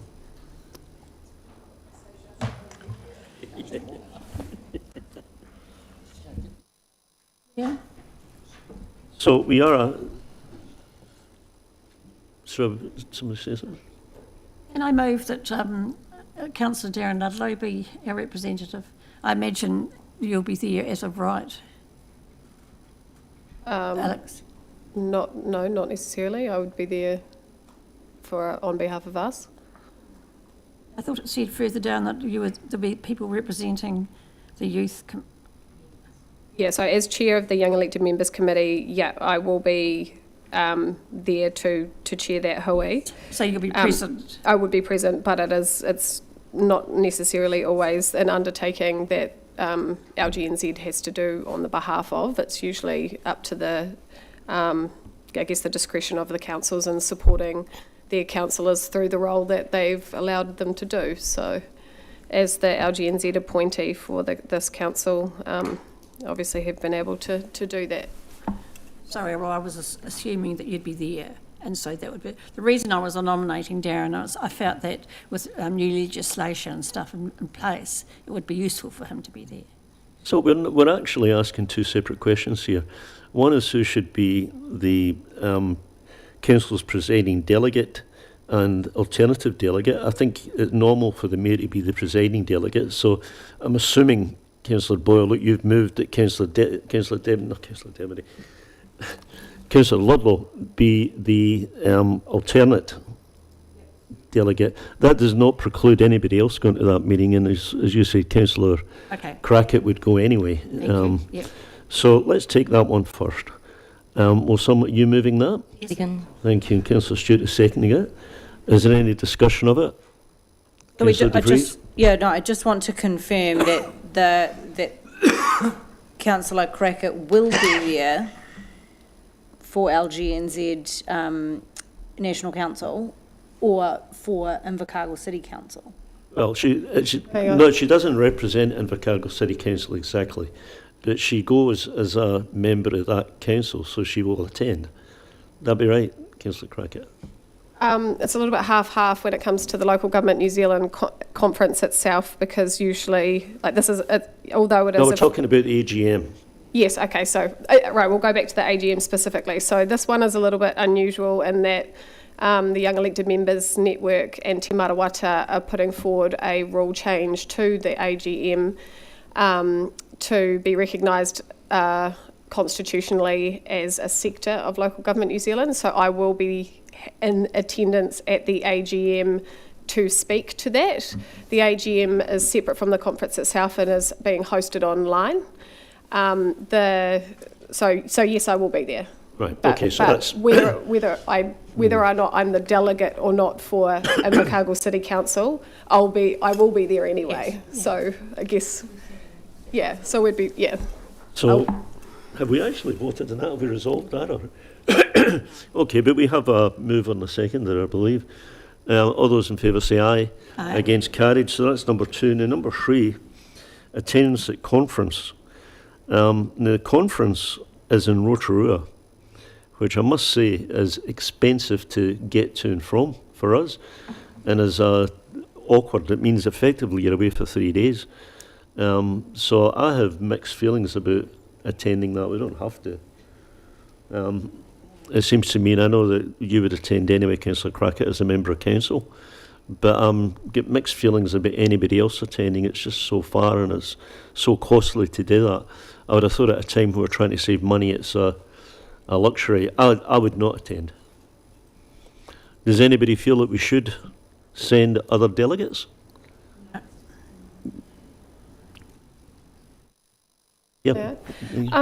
Yeah, look, I understand your perspective, but I think that when it comes to local government, there's really limited opportunities for people, and especially councillors, to add to their toolbox in terms of the legislation change that's happening. Like, we are under a period at the moment where there is the most significant change that we've seen in local government's history. With the announcement of Head Start, with RMA, this is the only real chance for the entire sector to get together, especially for other councillors that don't necessarily go to sector or zone meetings, to have the opportunity to get the information from the horse's mouth and to get professional development and conference opportunity from experts rather than hearing it anecdotally through other people. So, look, and I know that I see an immense amount of value in these, and yes, I mean, I'm sure the people from Rotorua, if we were to host a conference down here next time, that they would probably think that we're a little bit of an awkward place to get to as well. National Council has most certainly considered whether or not even now travelling for a conference was appropriate, given the cost pressures and the Strait of Hormuz. But the decision was made that actually now is the time to show leadership, and that we, as an advocacy body, and we provide these opportunities for our members to connect and get together, if we are not still consistently providing those, especially under pressure, then what good is the network, I suppose? I've said my piece. I would really think that supporting a couple of people to attend would be really important. Apart from the location, the issue I have is that these meetings of LGNZ are frequent. I've been staggered, to be honest, the number that I seem to get invited to, and I don't attend all of them now. But there's just a lot of them. Rotorua is so far away and so expensive. Anyway, Councillor Pottinger, you had your hand up first, then Councillor Bond. Yeah, look, I'm not in favour of sending anyone this particular time. Just again, with where we are with the amalgamation, it seems interesting that Head Start was moving. Now, if you read the document that's coming up next, we won't be involved in Head Start because we've got one idea and the Southern District have a completely different idea. So Head Start only involves those people who are on the same planet. So there's no point. If we were on the same idea as, say, Southern District, then it would be good to sort of get, to get ideas from other councils who were doing. But we've already declared publicly that we want one council. Southern District want 2 separate councils, so no Head Start for us. And well, that's not quite the case. We have until a date in August to reach agreement with them. We may reach agreement or we may not reach agreement. Well, I'd also point out that it only takes 2 councils in a region to decide to go Head Start, and it could be that Invercargill City Council and Gore, for example, decide to. I'll place the bet now. Yeah, okay. Okay. So, Councillor Bond. Thank you, Bishop. I'm also of the mindset that we shouldn't be sending anyone this year to Rotorua. I've been twice previously to Local Government NZ to these functions, and I actually question the value of investment for our ratepayers, having everyone attend. Last year, for instance, there was the Women in Business breakfast, and delegates barely turned up to that. So I question actually the use of ratepayer money to go to these conferences and not turning up to what you're booked in to do. A lot of the things that come through our email system, a lot of the information we're getting, I'm quite comfortable with the fact that we're all staying ahead of the information that we've got. I feel that due to cost pressures and how active we are already, I wouldn't be in favour of sending delegates to this year's conference in Rotorua. Somebody else? Councillor Demery. Yeah, just make the point. I think most of the workshops are actually videoed, and then you can watch them online 2 or 3 days afterwards. They release those, so they are potentially some good information within those, but you can watch them online. You, Councillor Arnold. This group, in my mind, has made some very poor decisions in past years, as we probably all know, and I think they made a very poor decision in choosing the venue for this particular one. These tough economic times, I think it's a waste of our ratepayers' money to send people to Rotorua when it's going to take. It's so hard to get there, so hard to get back. I think it's just a very poor choice, so I'm against it. So I think it's essential that, Councillor Crackett would go as a member anyway, wouldn't you? And I think it's essential that we do have somebody go, but also, Michael, you wish to go. I'll leave that up to you, so we can think about that later. But I would move that from council perspective, that we don't send anybody other than Councillor Crackett to the conference. So I've moved that. Would somebody second it? Thank you, Councillor Boyle. All those in favour say aye. Aye. Against? Okay. 3. There we go, nice. Thank you. And that still leaves, Michael, you can make the choice yourself whether you think it's appropriate. We're asked to approve it, but do we need to approve it? Through yourself, Chair, yes, it is something that you would need to approve if you want me to go and represent because I'd be going and representing with the councillor in relation to this council, so it's your choice. I will then separately move then that the Chief Executive goes to the conference too, and it's been seconded by Councillor Ludlow.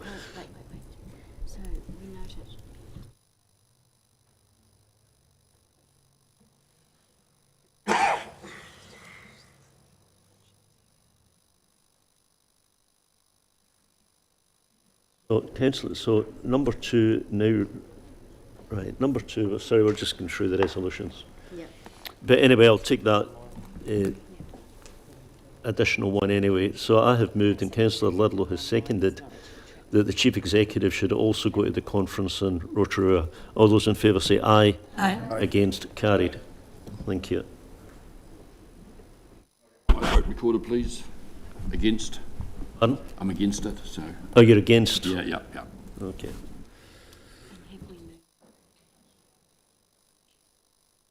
So, let's go through. So recommendation 1, we're asked to receive the report, and we haven't actually done yet there.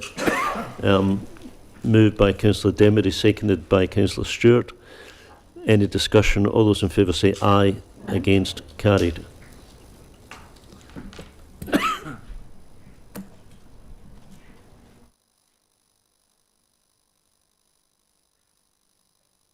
Takes us to tab 20, the Chief Executive report. Thank you, through yourself, Chair. I'll take it from this up the top here rather than going down the end. At the time of writing the report, you will note that the Local Government Commission process had not been announced. I can say that the announcement is that we are through phase 1 and proceeding to phase 2 from the Local Government Commission process. Other than that, I don't have anything in relation to that one. However, the National Fuel update, I would like to highlight in relation to that. You'll see there's some significant work that we've had undertaken, ourselves in relation to refreshing and bringing out our business continuity plans as our different functions within the team. And we've done quite a bit of work in relation to how we're transitioning into either being electric in relation to some of our park space, for example, but making sure our fuel supplies are topped up in relation to our critical infrastructure. So we're monitoring that quite closely. We're also looking at our plans if we go to the next phases in relation to any fuel crisis position. So we do have positions in relation to that. Haven't updated in this report. It is something that we will bring back to council should we start shifting through those phases. It's not something we would put out into the public report in relation to where we've got our supplies, etc. So happy to take the rest as read and answer any questions. Questions, Councillor Pottinger. Thank you, Chair. Yeah, Michael, regarding the talk of the amalgamation, the Head Start. Now, okay, we talked about this before and the Mayor and I had different views, but say Southern District stick to their philosophy and we stick to ours, what then happens? What's the next step when you have an impasse? Do the citizens of both regions ever get to have their say in some sort of democratic poll, or is it just us guys sitting around the table? Through yourself, the Chair, the proposal in relation to the Head Start process does have, once something's been proposed and put through, if it's accepted, then it's indicated that it will go through a consultation process as it's being developed. So they are indicating there will be a consultation with the public after that proposal is in situ before it gets to legislation. It has been recently indicated that they would prefer there to be a consultation as part of the Head Start process. And when I say a consultation, it is a session with the public. It's not a vote from a public perspective, unlike the commission process, which does have a poll at the end. Okay, well, the reason I ask this is, I mean, we're all about democracy, and the Mayor's been quoted as saying the council's in favour of the all-in-one Southland. Now, that's fair enough, but it was done during a very informal meeting and just a random round the table, how do you feel? Now, I think our public deserve far more credibility and have their own input. How do we know what the 57,000, or, you know, obviously there's less ratepayers, 26,000 actually want? We're actually, you know, making a big call without knowing what our public want. And I'm just putting it on the table now that, and it still doesn't answer the question of what happens with an impasse when we both can't agree. Say it happens that way. Before you answer that question, I want to respond to your comment about casually. That meeting that we had, that workshop that we had, where I asked that question of members, which would they support? The support was very clear. I actually don't recall what you said, if I'm honest, but the support was very clear from councillors that it supported a single unitary. Okay, to that point then I will ask... And I want to make that point because you suggested it was done very casually and it was not actually very... It was not a formal vote because, as you know, at a workshop, you cannot take a formal vote.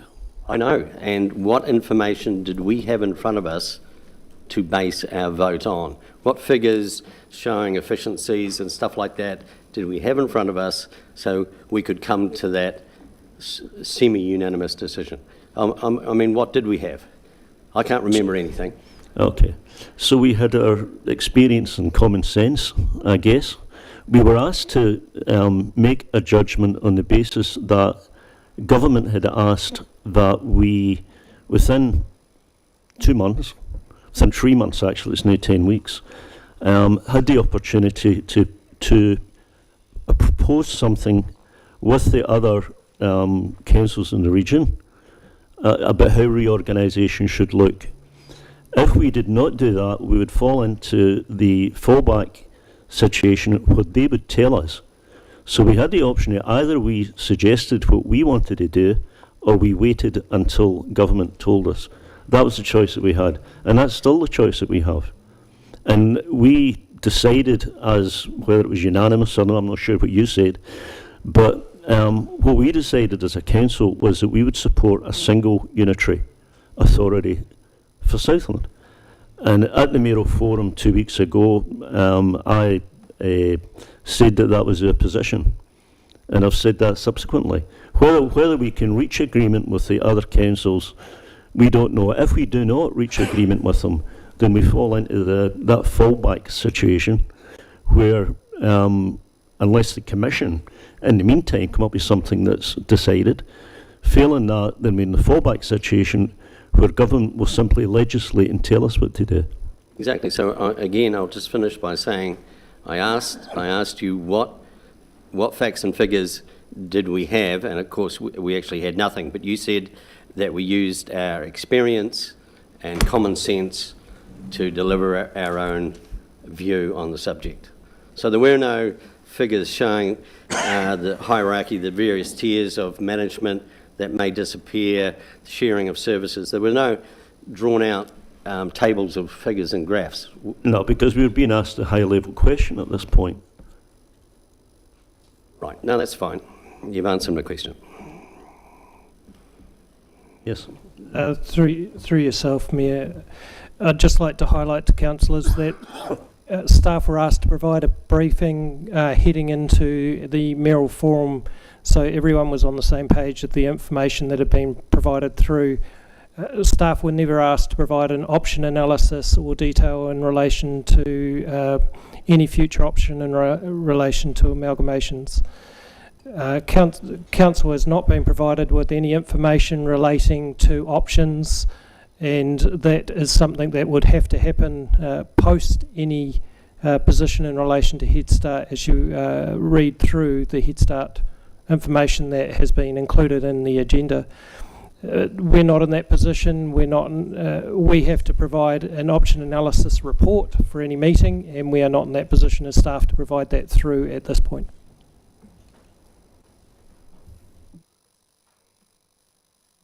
So Tom McNaughton. I just had a question with regards to the fuel reduction strategy, and just a couple of questions. When is this expected to be completed? And also, will this be something that's used not just during this time, but possibly indefinitely? Through yourself, Chair, these are documents now that are living, breathing documents in relation to the ongoing fuel plans. From our perspective, they are now in a position they are finalised. They continue to adapt low as you go through what is the current situation in relation to fuel situation or any crisis from that perspective. But we have these now and for all of our business continuity components. It's not just necessarily targeted at fuel, it could be another situation. But it allows us to actually prioritise which are our critical services, which do we need to make sure have got the supply, which have got the resources, etc. Doesn't, like I say, it doesn't necessarily need to be fuel for us, but our fuel plan information has been fed through to the national position and emergency management side. Is it possible that this strategy could result in savings for us as a council in the long term? Through yourself, Chair, I wouldn't suggest that that's indicating that. I'm sorry that that's not the position. It indicates what, if we get to crisis, what we have to keep on, as opposed to what's in our levels of service requirements, which is additional to providing to our community. They are technically a contract from the community perspective. However, we're highlighting what must stay on for a life-threatening position. Any other questions? Okay, so we are asked to... Sorry, Councillor Pottinger. Look, it was just regarding the waste collection. Now, obviously, we have a contract with our service provider, and I just wondered, in that contract, is there a fuel variation thing that obviously if it gets out of control, he's not bound to still provide the service and lose money? I'm just wondering what that arrangement is. Through yourself, Chair, I wouldn't like to individually talk about contracts per se. Only reason is a number of our contracts will have different clauses in relation to their own supply, and they are very different amongst, and I don't want to disclose what's in any of those for competitive reasons. No, that's okay. It's just that the waste collection one's a real obvious one. And you know how many Ks they do, and it's very repetitive, yeah. Noted. Councillor Crockett. No, it's okay, thank you. I was just going to add to the previous discussion, but it seems to have been put to bed now. You've done well. Okay, so we are asked to receive the Chief Executive's report. Will someone move that? Thank you, Councillor Stewart. Seconded, Councillor Ludlow. Any discussion? All those in favour say aye. Aye. Against? Carried. Thank you. So that brings us to the end of the public part of the meeting. I will ask for someone to move that we move into public excluded. Thank you, Councillor Broad. Seconded, Councillor Stewart. All those in favour say aye. Aye. Against? Carried.